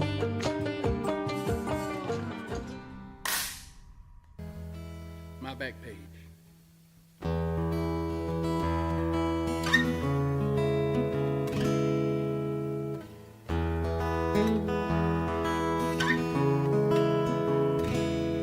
I've been a lover and a liar. I've been a wrangler and a rambler. I've been around, a cowboy to bed. I've been dusty in Odessa. I've been cold up in Denver. And when I came home, I was always glad I did. Now I'm haunted.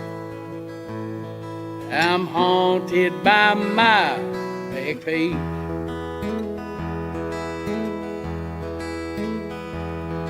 I wasn't scared of nothing. They beat me for my stuffing.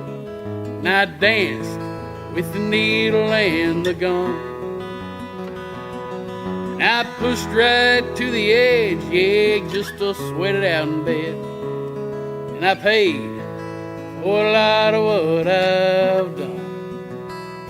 Now I'm haunted. Yeah, I'm haunted by my back page.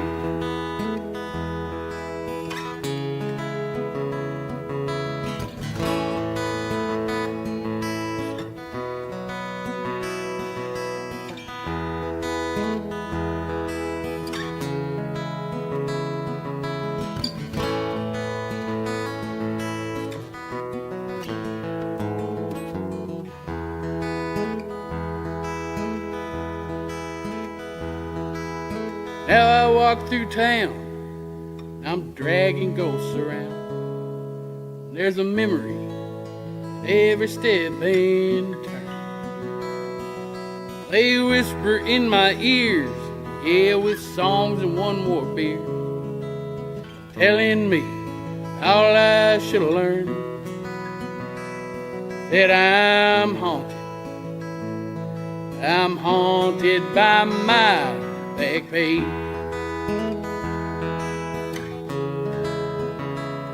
Yes, I'm haunted by my back page.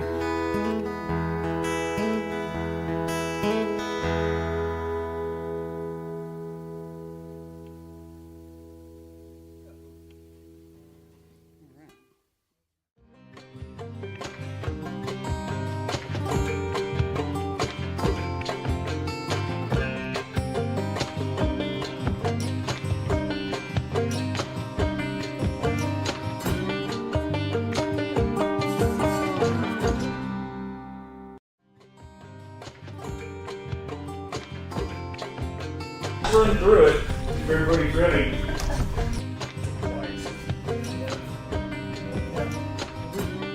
Okay, wait, hang on, hold.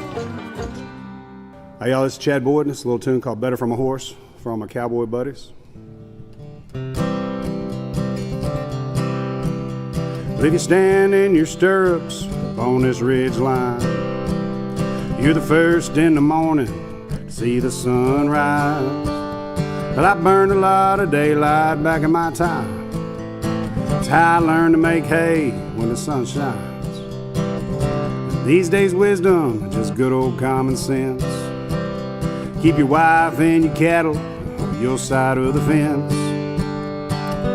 It ain't your money once it's spent. You ain't never broke, just kinda bent. Ain't no white dove apiece. Damn sure ain't no dog of war. I ain't got it all figured out. All the whys or wheres or what for. But there's one thing that I know for sure, is the world looks better from a horse. Well, up here you get a good look at the state of a man. The times are hard and he's working with his hands. When the lies are stripped away, just how deep's the brand? Is he a cowboy or a cattleman? Most things in life are either wrong or the right, but you can't always talk your way out of a fight. What's done in the dark will be brought to the light, 'cause you can't afford to fake it when times are tight. Ain't no white dove of peace, damn sure ain't no dog of war. I ain't got it all figured out, all the whys or wheres or what for. But there's one thing that I know for sure, is the world looks better from a horse.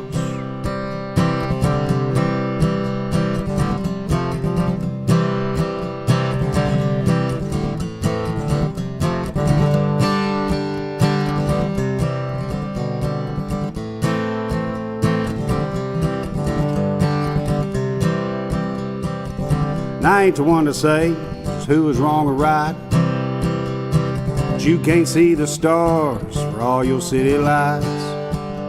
We got amber waves of grain and spacious skies, but you got your way, friend, and I got mine.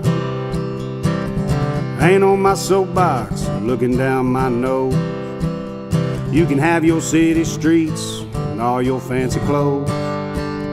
Just stay in California and leave Texas alone. We were born with freedom in our bones. Ain't no white dove of peace, damn sure ain't no dog of war. I ain't got it all figured out, all the whys or wheres or what for. But there's one thing that I know for sure, is the world looks better from a horse. Yeah, there's one thing that I know for sure, is the world looks better from a horse.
Hey, I'm Wes Perryman. This song's called Neon Nightmare. I just wrote it with my buddy Jake Whalen back and forth over text.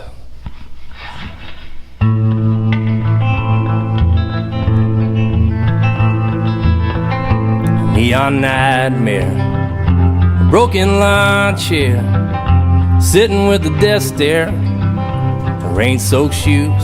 I thought it was harmless, at least on the surface. Said you did it on purpose, sounds just like you.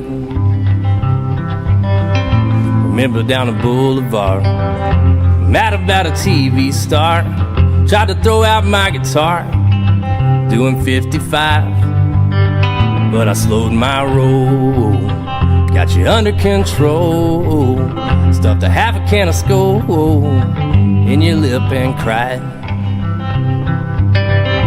Neon nightmare, broken lawn chair, sitting with the desk there, rain-soaked shoes.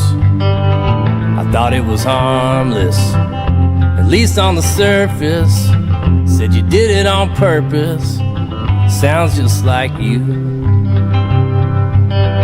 So I've been walking fence lines, they're covered up in tie vines. Always feels like the end of times this time of year. They say there's always next season. The best case I'll break even, losing sight of the reasons why I stick around here. A neon nightmare, a broken lawn chair, sitting with the desk there, and rain-soaked shoes. I thought it was harmless, at least on the surface. Said you did it on purpose, sounds just like you.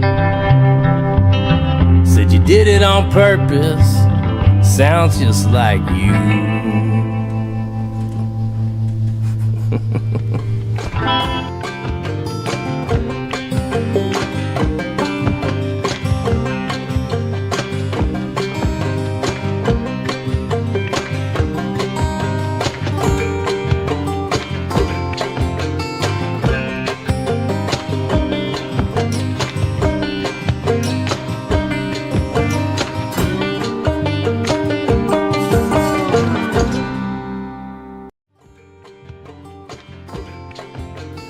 This is rolling.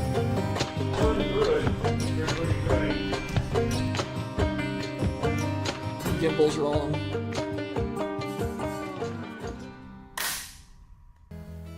My back page.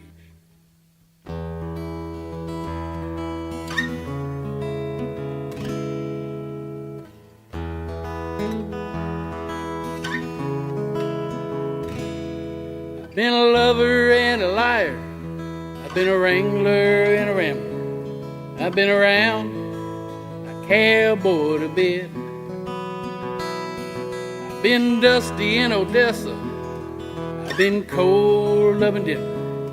And when I came home, I was always glad I did. Now I'm haunted. I'm haunted by my back page.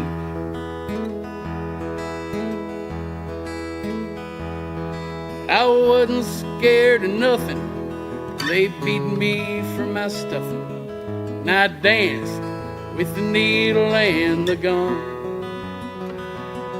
And I pushed right to the edge, yeah, just to sweat it out in bed. And I paid for a lot of what I've done. Now I'm haunted. Yeah, I'm haunted by my back page.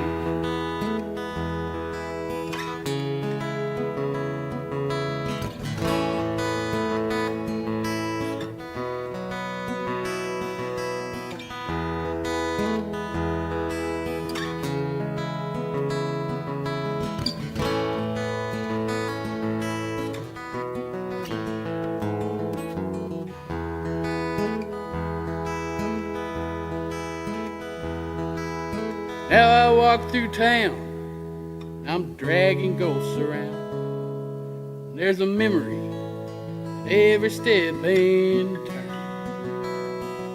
They whisper in my ears, yeah, with songs and one more beer, telling me all I should have learned. That I'm haunted by my back page. Yes, I'm haunted by my back page.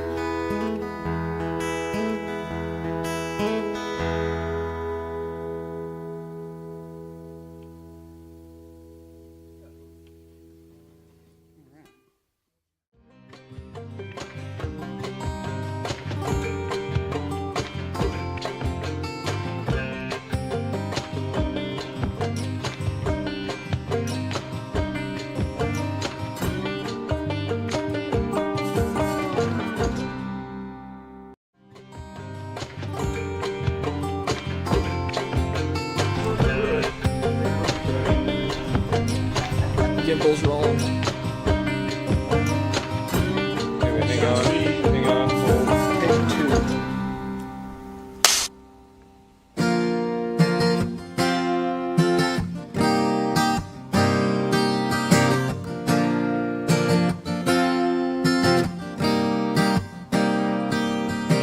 Getting that dream job, working hard, equals good pay.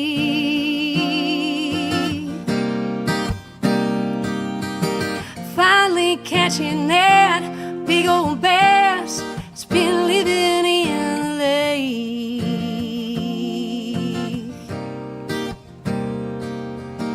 Never knowing you'd be a dream come true.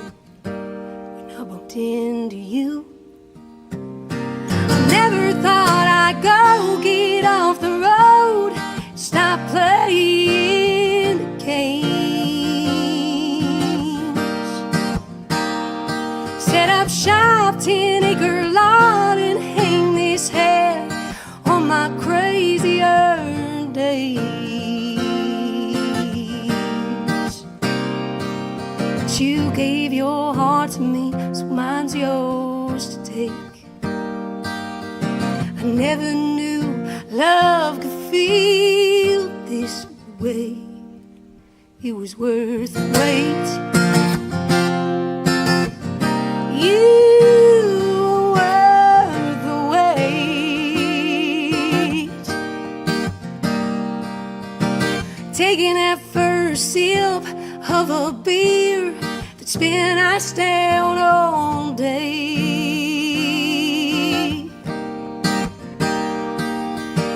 Picking our first jalapeno and watching the heat hit your face.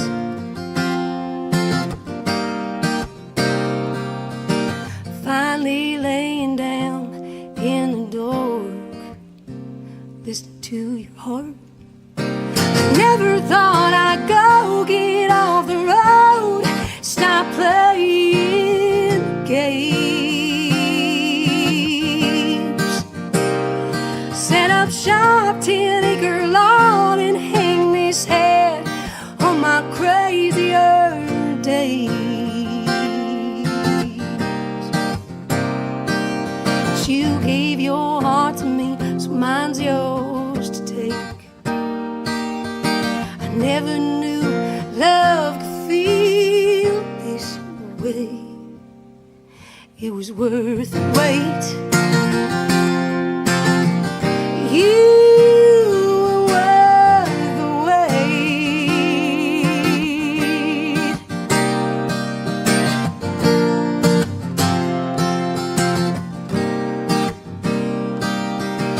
Now I know what they mean when they say home is not a place. You were worth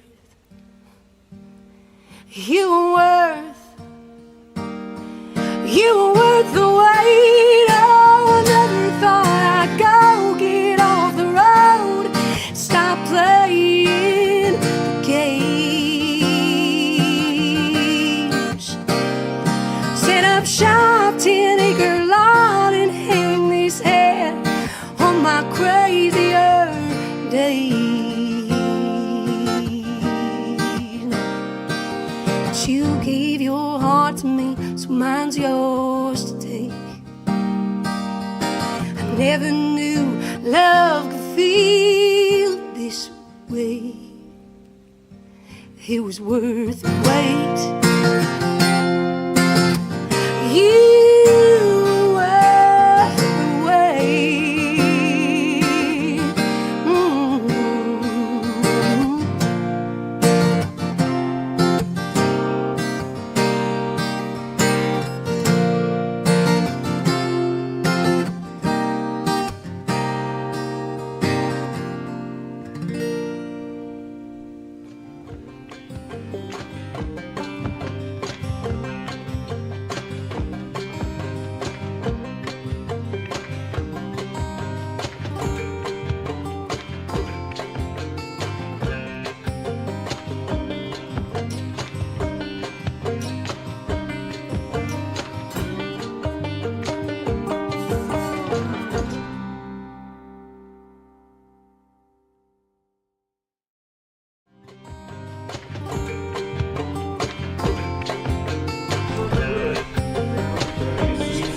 Beat on A, you got that. Gimbals rolling. Everything on. So I'll take one.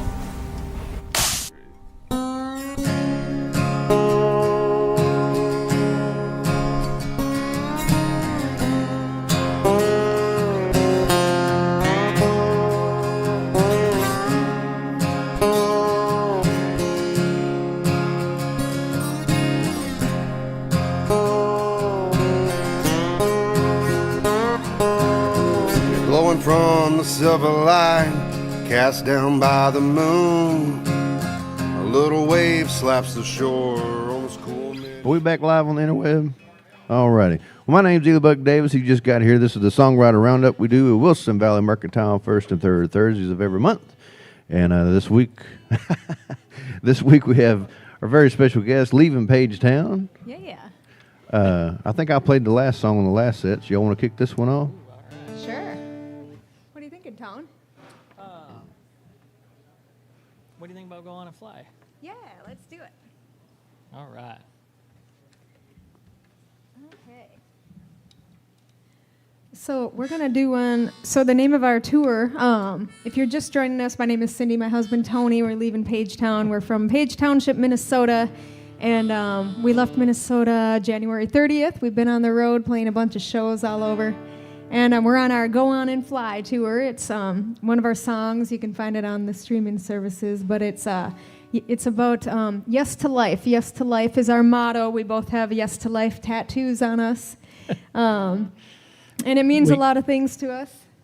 Sorry, were you going to say something? Oh, I was going to say we got those down in South Padre Island, actually. We did, Those yes, a couple years ago. tattoos, Yep.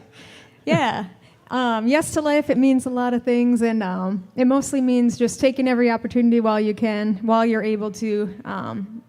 You never know what could happen tomorrow or in 10 minutes or next month or whatever. And we both have had things in our lives that was super evident, and one of the things that I don't mind sharing is in 2018, I actually had a massive stroke. And it was completely out of the blue, no medical history, no family history, no reason that it should have happened. I was like 30-something at the time, and it just was super traumatic and scary and awful, and I had to relearn to walk again and all the basic functions, and thank God I had a really good full recovery for the most part, and Tony was my rock who got me through it all.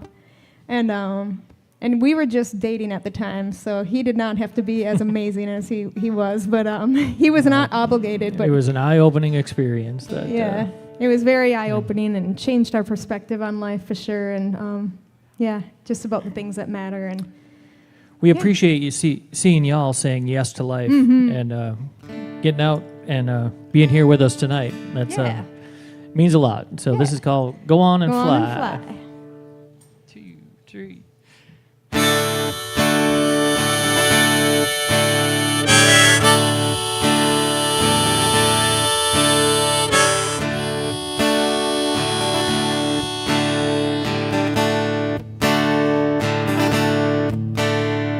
Spend your days working for the night. Take a step back, see what's on the other side. Make something out of nothing, if nothing's all you've got. If your back's against the wall and there's one in your way, facing choices you don't want to make, how many times will you say someday? So take that shot, say yes to life. Dream as big as Texas is wide. You might end up a world away from where you thought you'd land, and that's okay. Like a tumbleweed across the plains, you never know when the winds might change. Go on and fly.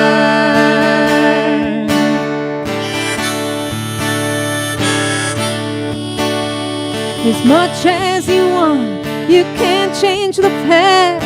Things said and done, you can't take back. Today's a new day.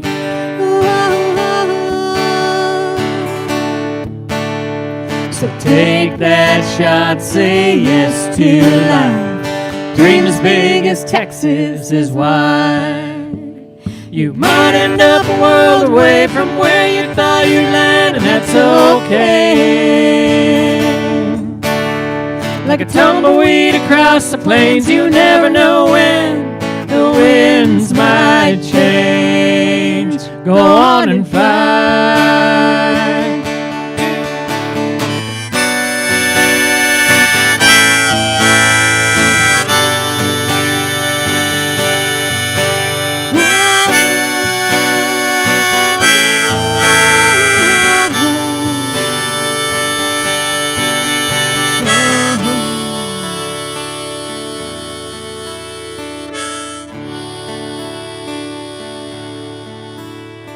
trip you put off, that pawn shop guitar, the love of your life, you're about to miss out on it all.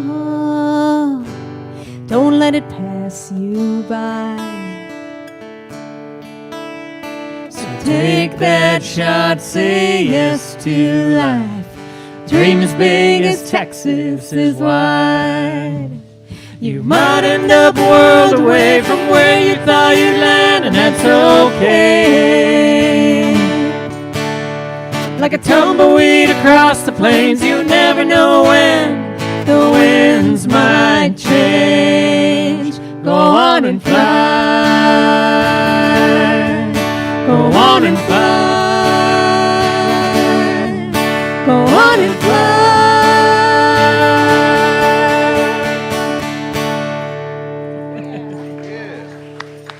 Oh, thank you guys so much. Thank you. I've been hearing y'all mention South Padre. I actually haven't had the chance to make it down there, but I grew up going down to Galveston Island and Crystal Beach over there. Take the ferry over and you go to Crystal Beach. And anyway, just kind of a special place for me. But I had some buddies I was sending these songs to, and then they were like, "Man, we're kind of tired of hearing about your broken heart. Wish you could write a song we could drink to, you know." And so I wrote them this little ditty about going down to Galveston. Nice. It's called the White Trash Resort. Like going down to Crystal Beach, the White Trash Resort.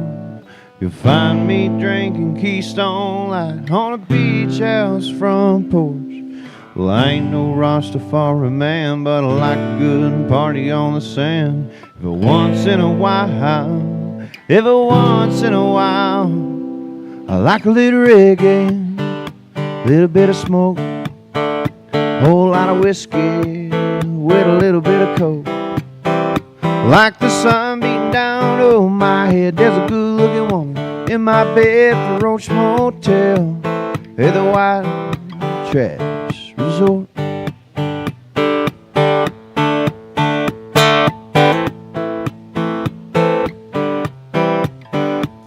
We'll take the ferry to Galveston, go up the seawall, 'cause you know I can't afford to go to Panama.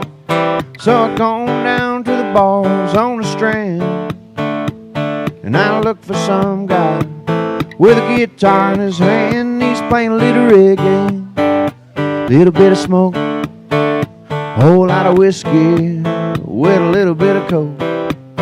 Like the sun beating down over my head, there's a good-looking woman in my bed at the Roach Motel at the White Trash Resort.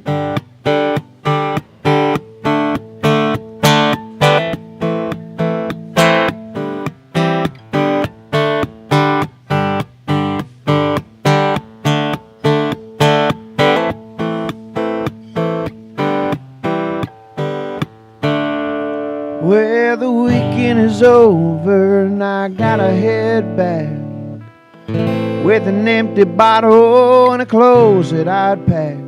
So I jump in a truck and get out on the road, and what do I hear playing on the radio? It's a little bit of reggae, little bit of smoke, whole lot of whiskey with a little bit of coke. Like the sun beating down over my head, there's a good-looking woman in my bed at the Roach Motel at the White Trash. Like a little reggae, little bit of smoke, whole lot of whiskey with a little bit of coke. Like the sun beating down over my head, there's a good-looking woman in my bed at the Roach Motel at the White Trash Resort. I want a little drinking song for you. Hey. I like it. I would drink to that. Yeah. I've been that guy. You grab your guitar. Yeah, there's that story too. Yeah. And then you can do after that. Okay. Or do you want to do it first? No, you go. All right. All right. Well, thank you guys again for hanging out with us on this Thursday night. And thank you, Ely. Thank you, Wilson Valley Mercantile. Thank you guys so much for having us here. We, part of the reason we started coming down to Texas about 4 years ago is I've been, I mentioned before, I've been a working man all my life, and my brother and I have had a logging and sawmill company, and I've worked outside in the Minnesota winters pretty much my entire adult life, and regretfully so. No, I'm just kidding. But I tell you what, as I got a little further along in the years, everything's quits working quite as well as it does in the cold. And I've spent plenty of time out there when it was 25 below, and I just wanted to get someplace warm for a little bit. So about 4 years ago, we came down for about a month down to South Padre Island to get out of it. And since then, we've been coming back and spending more and more time and creating kind of a network in the music world and making it part of our life. So it's been a great experience. But this next tune is I was actually driving up Highway 169 in Minnesota, which is a corridor that goes from the Twin Cities up to the lakes area. And there's a lot of folks up in our area that commute down to the Twin Cities for work. And I did that quite a few years as a young man, doing everything from landscaping to concrete and underground utility and all that fun stuff that you can do when you're young and still stand up at the end of the day somehow. But I commuted back and forth on that road, and it was 3 years ago now. I was driving north on a Friday evening, and this car drove by me, and there was 4 young guys in there. They were all wearing safety vests and had hard hats. And I said out loud to myself, I've been that guy. And that sparked the idea for this tune. So I brought that idea back to Cindy, and we workshopped it. It's a lot of insight and story into my life and the things I've experienced. But as we've played this song out and about, we've had the opportunity to play this in a lot of places, from dang near Canada to dang near Mexico. And the feedback we get on it is, it's called I've Been That Guy, but it's to every guy and gal out there who have just lived enough life to have earned those lessons that you learn. So it's called I've Been That Guy.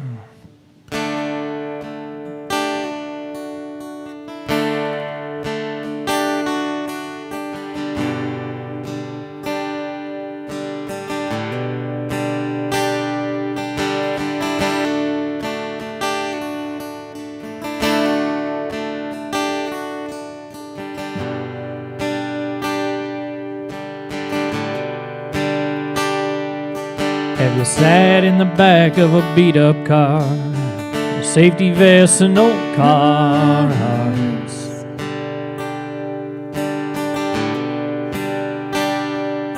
Have you worked 80 hours in a week, overtime, no time for sleep?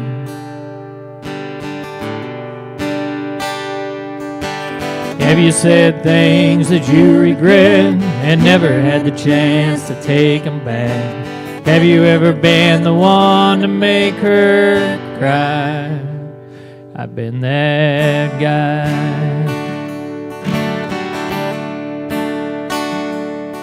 Have you had your heart melt while you held the hand of the woman you love, your best friend? Have you got in the truck and drove all day, watch the Texas sun just slip away?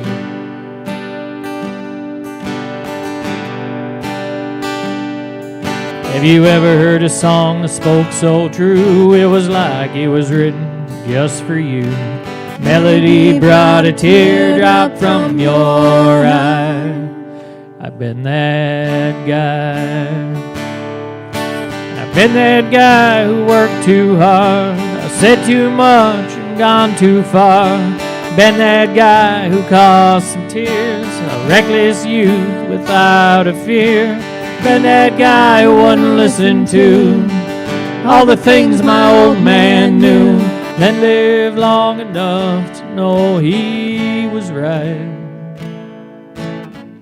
But the toughest gotta be is letting go of someone close to me. too damn young to say goodbye. I've been that guy.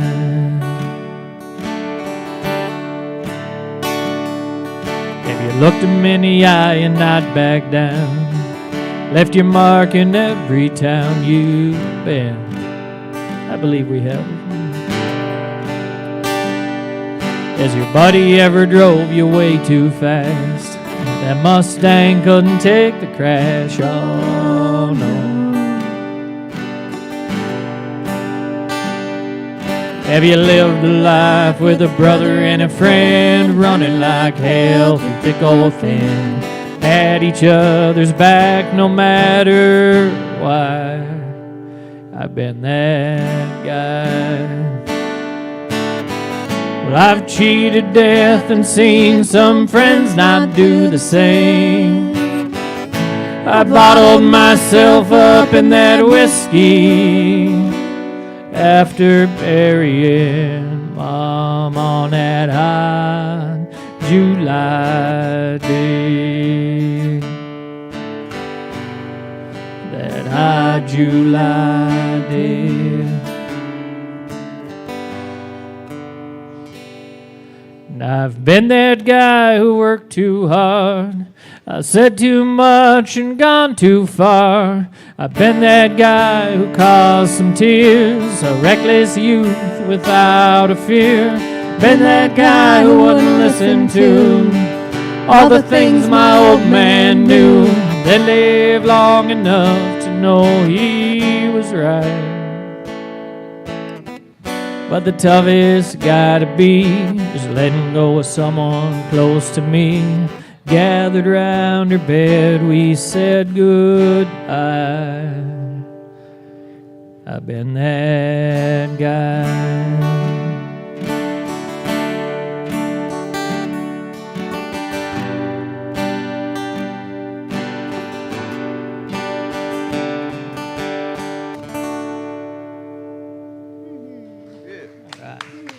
Thank you guys so much.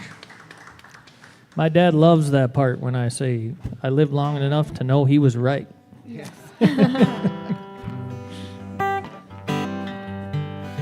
do one here for a fellow that gave me the three names. My real name is Ely Davis Buchanan, and but my grandfather, he was a barber by trade, and he would after he'd give me a haircut, he'd pop that barber's cape, you know, and he'd do this little dance, and he'd say, "Ely Buck Davis has got the blues." And I was like, "Why are you calling me Ely Buck Davis?" And he said, "Well, that's going to be your stage name one day." And so after he passed away, I decided to start going by that. And this is a little ode to him. It's called Bird's Eye View.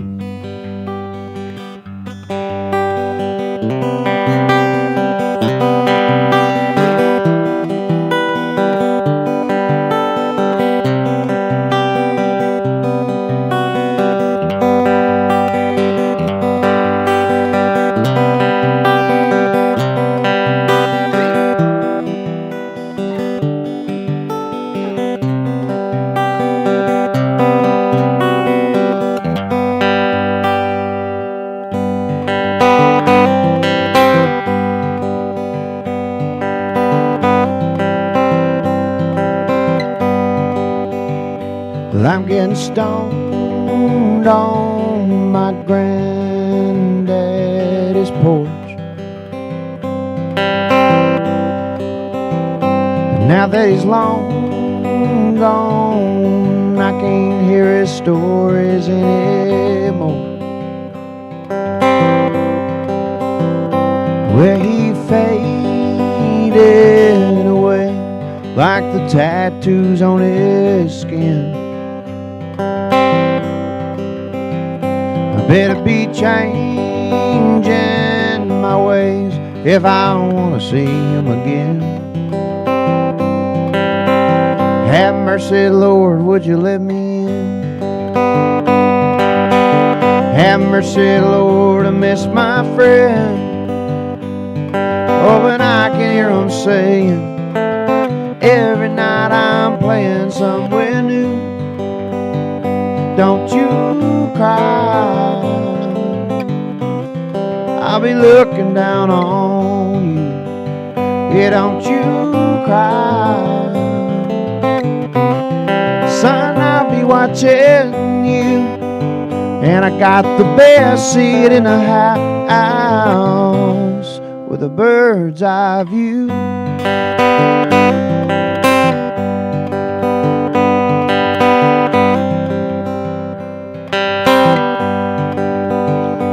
My favorite stage to play on was right here by his chair. And he would say, hey son, think you got a good one there. Well Lord, you got a good one there. Sometimes Lord, it don't seem fair. Oh, but I can hear them saying every night I'm playing somewhere new. Don't you cry, I'll be looking down on you. Yeah, don't you cry, son, I'll be watching you. And I got the best seat in the house with a bird's eye view. Yeah, got the best seat in the house with a bird's eye view.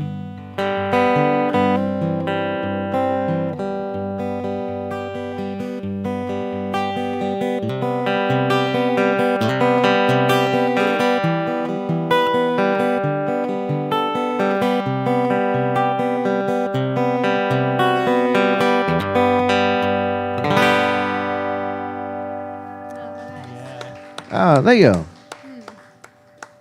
Very nice. We were listening to that in the treehouse, and it was perfectly fitting. Yes, yeah. Well, Bird's eye view. Yeah, we did a podcast interview with Ely and John last week. I believe it's up on Spotify, right? Is that the best place to listen? Yeah, Spotify and YouTube, I believe. Spotify and YouTube, and they were asking us what our process is for writing songs, and I said usually we write everything together, but I said there's one that I just wrote by myself, and I had this idea to write a song about Tony and for Tony without him knowing about it, and I wanted to see if I could do it kind of behind his back. So I chose the time when we're living in a camper van together, when we're this is far apart as normal. But it was an interesting process to write it because the only time I could write was when I wasn't with him, which was basically if he was on a phone call with his brother, which is usually like an hour-long thing, or if I was in the shower, and that was about it. That was my only opportunities to write it. But I got through it. And amazingly enough, the shower is a great place for lyrics to come It through. is. It's happened multiple times for us. Be like, think about that song while you're in the shower. But we were talking before the break. We were saying how it's a nice challenge to play something new in front of a crowd. So this is a brand new one, and normally I am not a guitarist, so I don't do the fancy things that these two are doing. So so no judgment on my guitar playing or lack of. But this one is about Tony, and it's called "Salt of the Earth." And it's cool, one more thing, it samples one of our favorite songs, Feet Don't Touch the Ground by Brandon Jenkins, if you're familiar with that one. So, yeah.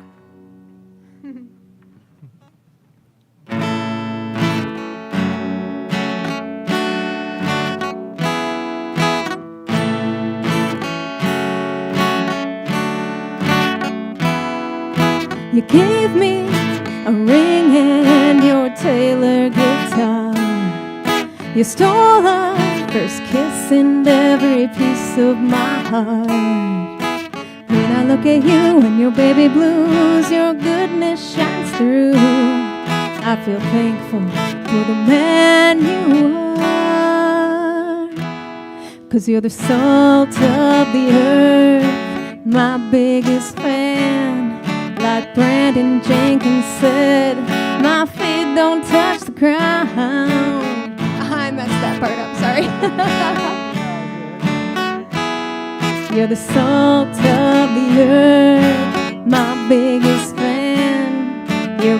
patient, loving heart restored my confidence. Like Brandon Jenkins said, my feet don't touch the ground. You're the salt of the earth. Ooh, you make mine spin round and round and round.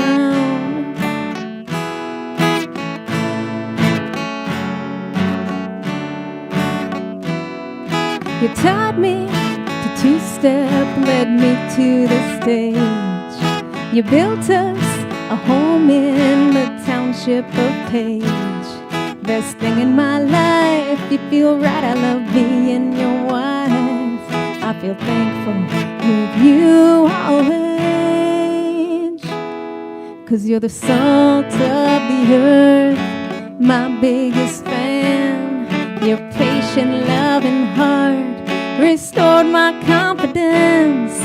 Like Brandon Jenkins said, my feet don't touch the ground. You're the salt of the earth.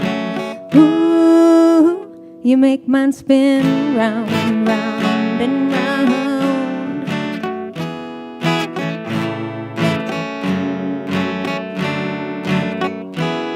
And I'll never forget the way you saved me that January. 'Cause you're the salt of the earth, my biggest fan. Your patient, loving heart restored my confidence. Like Brandon Jenkins said, my feet don't touch the ground. You're the salt of the earth.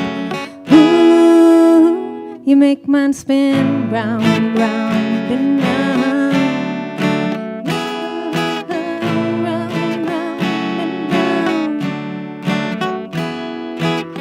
With you by my side, I can do without the city lights. Oh, thank you. Thanks so much. That, just so you guys know, that's my favorite song ever. Just, for no reason in particular, but that was awesome. Oh, thanks. Very nice tribute to Brandon Jenkins there at the end. I like that. Thank you. I liked your story that you shared about him on the podcast. That was cool. I wish it was longer. I only got to know him for a little bit. I got to meet him right there at the end. But him and his wife are very, very kind. And I thought it was just going to be kind of one of those deals where you just kind of meet and see you later, never see you again. Yeah. And they were like, no, he's going to be playing at this other listening room next weekend. Come meet us out there. So I met him out there, and we just stayed in touch. And but I ended up moving back to Austin, and then I found out like a month later that he had passed away during surgery. So, but left us a lot of good music. Yeah.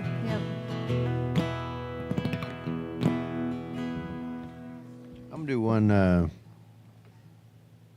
co-wrote. I guess I can say I co-wrote this with my wife. It's the only song I've ever co-written. What actually happened is she heard me struggling. We live in a 26-foot camper, so we're not too far. And I was on the other end of it though, trying to write a song, and she heard me struggling, and she threw a word out there, and it fit perfectly. So Oh, nice. I don't know what the word was, but I got to give her credit either way. There you go. A word for a third? Word for a third. Yeah. That is a saying in Nashville, ain't it? Yeah. Yeah, they say even if you're in the same room when someone else is writing, you still get co-writing credit because you were part of the vibe. Yes. Yeah. I've got a friend that he's got writing credits on so many top hits, and I've talked to some other people because he used to be my roommate, and I was like, that guy, I love him to death, but he really wasn't that big of a songwriter, and they were like, well, he's just a good hype man. He gets everybody together. He's the networker. He's the one that says, hey, we need to get Leaving Page Town, these people together and write. You write. He's just in the room, gets the credit, but he did introduce you to, so he deserves it, I think.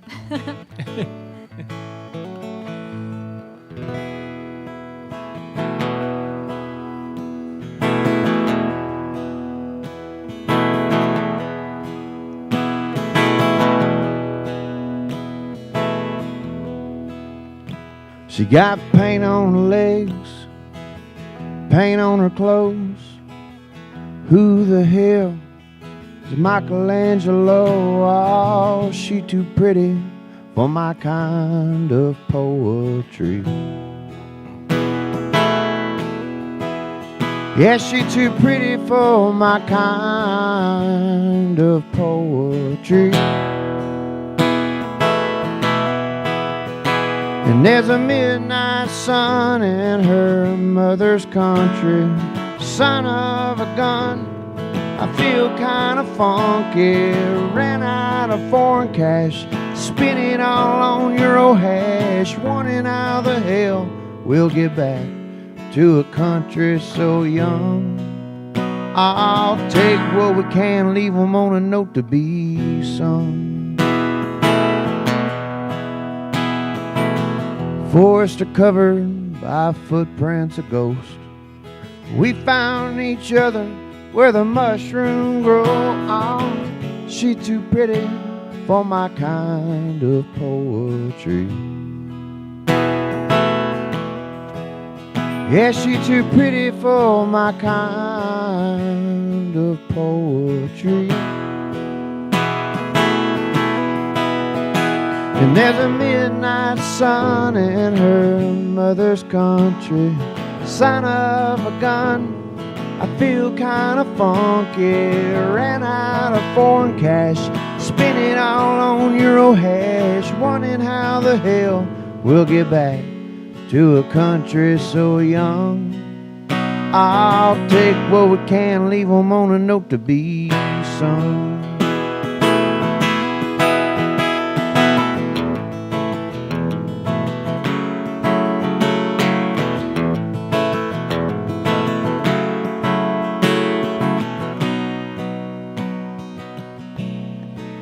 Yeah, she got paint on her legs, paint on her clothes. Who the hell is Michelangelo? Oh, she too pretty for my kind of poetry. Yeah, she too pretty for my kind of poetry. And you had the answer before you were born. Spent your whole life knowing that there is more. Asked once for guidance, and you took on the reins. Found freedom in trying was worth all the pain. But was it worth all the pain? I'll give them what you got, show them why you came.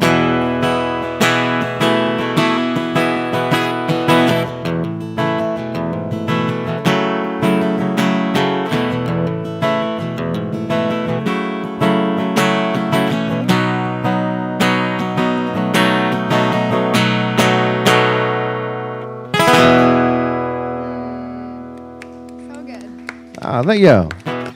So heartfelt. I love it. Yeah. What you thinking, Tony? What do you think about a little honeybee? Oh boy. Oh boy. All right. Oh boy. This is probably the most ridiculous song we've ever written or performed. We performed very little. I was mowing the lawn one day at home, and we have a lot of clover in our yard, and as I was mowing, there was a bunch of bees hanging around in the yard and flying from clover to clover, and I was like, oh, look at that sweet little innocent honeybee down there. I'm like, oh. Then I made another round. I'm like, ooh, if I make that thing mad, it's going to sting me, though. That sweet little honeybee can sting me, and that was somehow the spark of the idea of this song. I'm like, in no reference to my beautiful wife, this song is about. But about the fact that maybe a honeybee could sting you. Yeah. The cuter they are, the harder they sting. Something like along that. line. Yeah.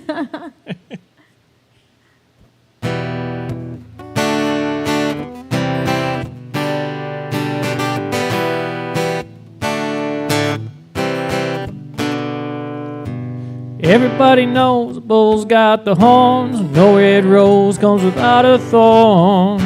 Sun and whiskey leaves a burn.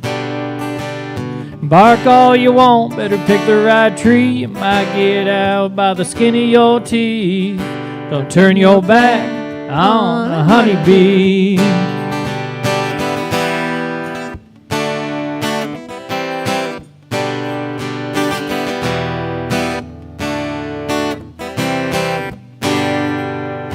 In all the wrong places I was looking for love, too damn dumb to just give it up.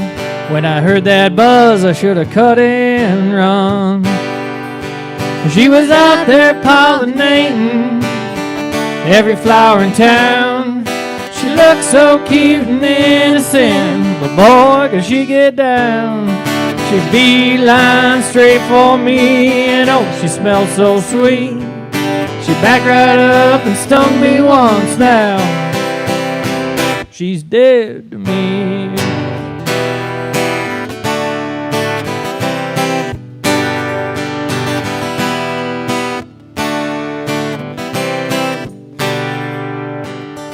Should have seen it coming, should have seen the signs. She was the queen bee and I tried to make her mine. She was out there pollinating every flower in town. She looked so cute and innocent, but boy, could she get down. She beeline straight for me, and oh, she smelled so sweet. She backed right up and stung me once now. She's dead to me. She backed right up and stung me once now. She's dead to me.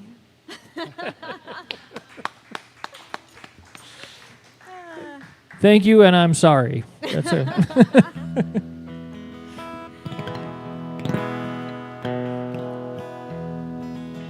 Well, my folks had they had 3 girls back to back to back, and then they waited about 18 years and decided to have me. There you go. I don't think they actually decided. I think Yeah. it was an uh-oh. That was a decision. Yeah. As my dad would say, I started with an uh-oh and I ended with an uh-oh. That's funny. But it's okay. Him and my mom, they got married young, but they've been married, I think, what is it, 52 years now, 53? Nice. Yeah. Yeah, I think Congratulations they to them. just celebrated like 53 years. Okay. Nice. But anyway, they had me late in life, and so a lot of their friends were older.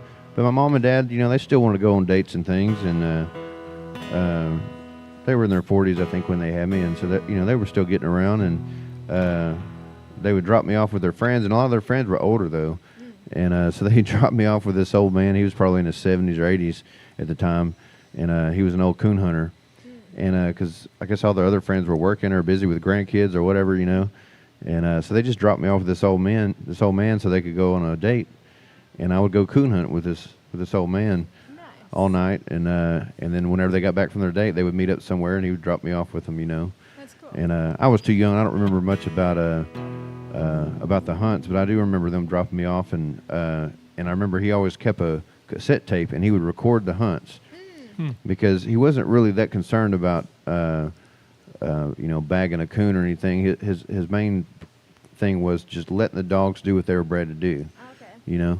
And so he would go home and listen to those hunts on a recording.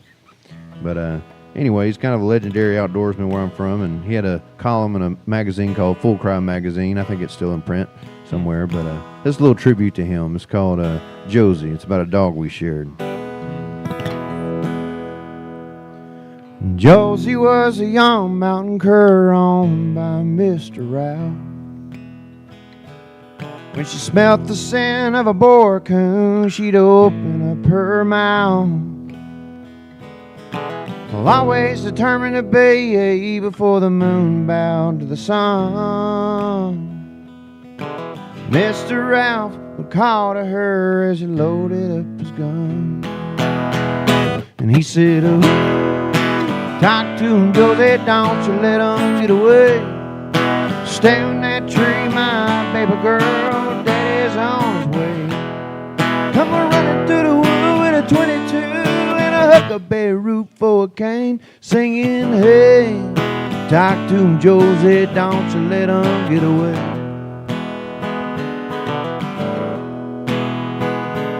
He had a column in Full Crime magazine and a trophy up on the hearth. But Josie won a competition for having the truest bark. She was his prized possession, can't believe it, let me take her home.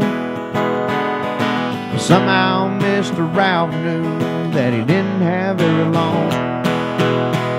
And he said, ooh, talk to him, Josie, don't you let him get away. Stay on that tree, my baby girl, Daddy's on his way. Come on running through the wood with a 22 and a huckleberry root for a cane, singing, hey, talk to him, Josie, don't you let him get away.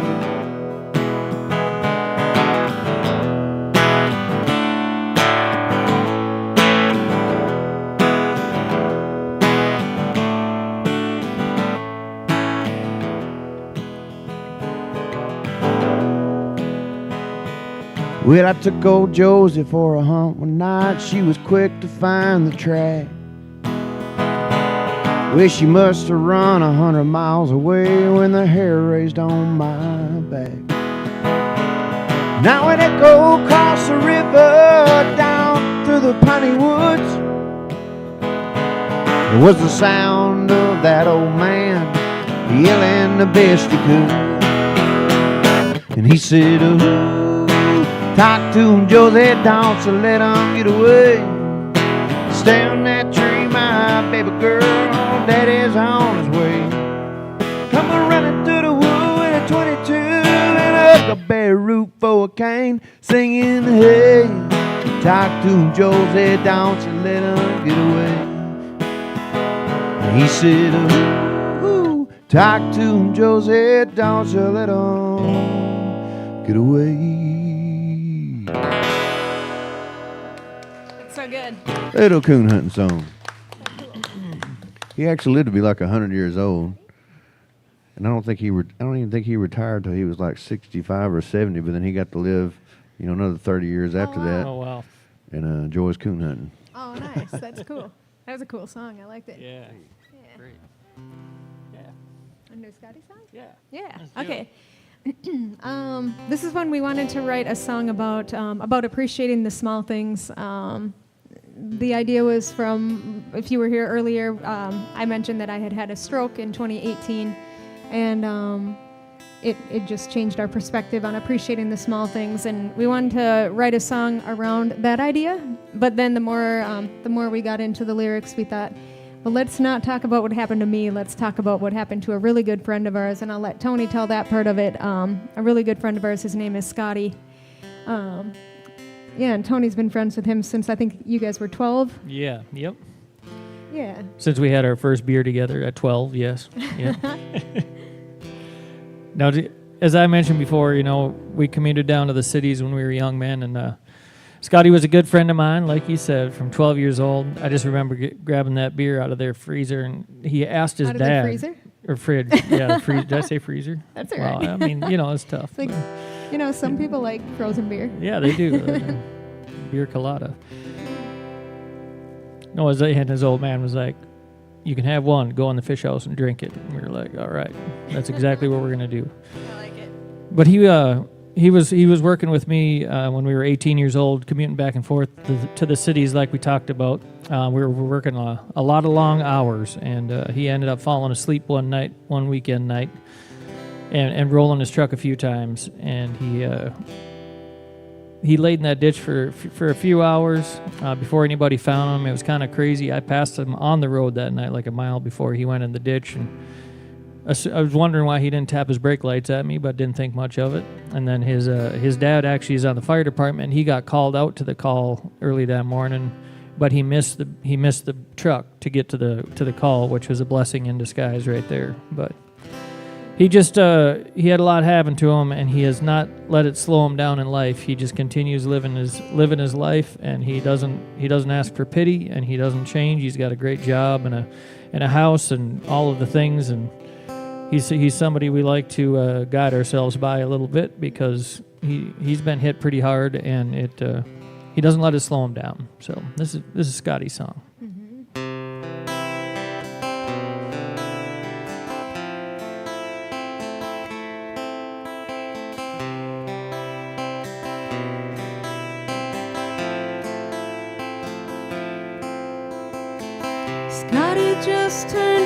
18, working 80-hour weeks.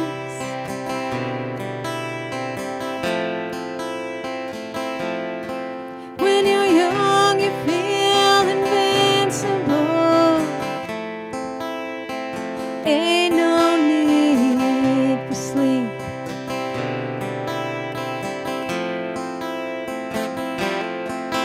After clocking out on Friday, he hung out at Mom and Dad's. Scotty left and hit the highway, and then the highway hit him back. He don't remember it, but they say he rolled 3 times.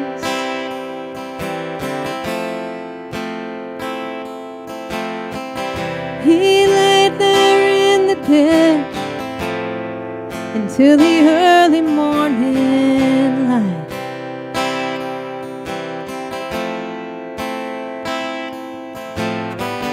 Time flies as it does, and the years go by so fast. Scotty's thankful for the life he has and knows he cannot change the past. So kick off your shoes and feel the grass. Stroll down the beach and feel the sun against your back. It's not the grand, it's the small that matters most. The little things add up to a lot. Appreciate all that you got. Oh, we take for granted all these things that someone out there would give anything.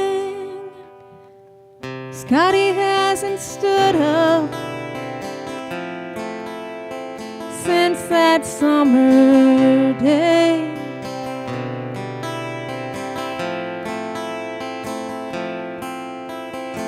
But one thing's for damn sure, that don't stand in his way.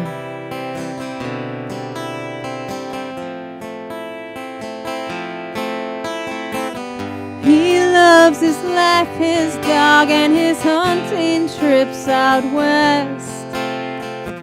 It's not what he lacks, it's what he has, and he feels blessed.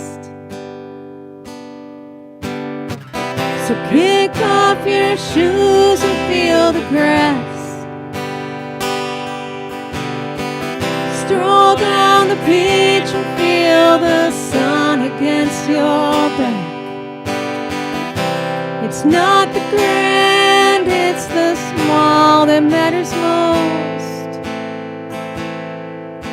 The little things add up to a lot. And some things in this life can't be bought. Appreciate all that you got.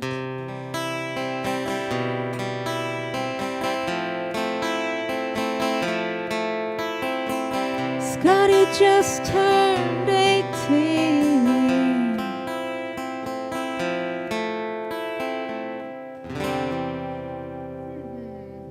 Oh, thank you. Thank you so much. To our friend Scotty.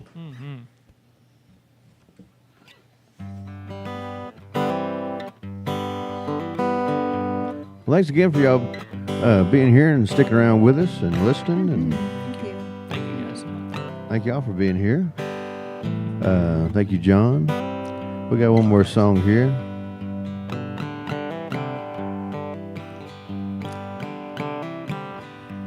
We'll see y'all again. If I can figure out Thanks which so much one to for do.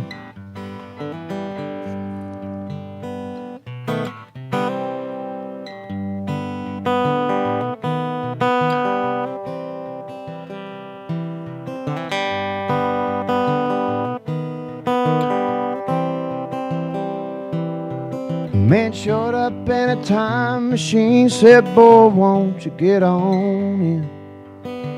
Said, where you headed, mister? He said, not where, sonny, but when. Without any judgment, I just walked on up inside. Door closed and when it opened again, Lord, I couldn't believe my eyes. California, 1965. Hey, I'm an old deadhead man, I got to see Miss Jerry alive. You can call me a hippie, you can call me whatever you like. I'll be a deadhead man to the day that I die. Whoa, whoa. Cruising through the desert, looking for the Marfa lights. Yonder come a little green man, he is falling out of the sky. Said he's got the answer, said he holds the key.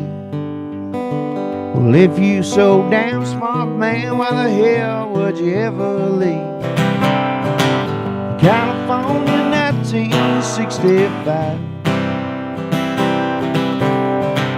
Yeah, I'm an old deadhead man, I gotta see Miss Jerry alive. You can call me a hippie, you can call me whatever you like. Well, I'll be a deadhead man to the day that I die. Whoa, whoa.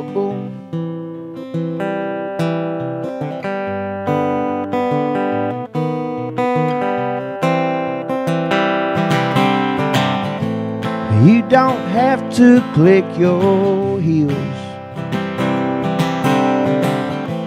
All you gotta do is feel at home,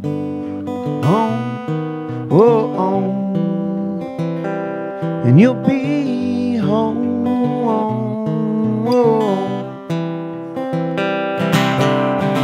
In California, 1965. Yeah, I'm an old deadhead man, I gotta see Mr. Jerry alive. You can call us hippies, you can call us whatever you like. We gonna be deadhead man to the day that we die. Whoa, whoa. Man showed up in a time machine, said, boy, won't you get on in?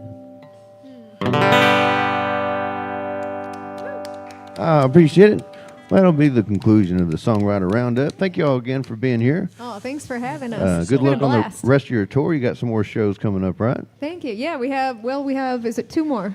Or Two three more shows? Yeah, well, Three more shows. Three more. We're doing a little showcase up in Fort Worth on the 23rd, and then we're back down in Terlingua on the 24th. Oh, wow. And then back up to Oklahoma on the 26th. So There you go. Well, that's a way to end it. we got some miles to put on there. Yep. Well, thank you all again. Thank we do you. this first and third Thursdays of every month at Wilson Valley Mercantile. Second and fourth, they got open mic night hosted by Stephen Perez.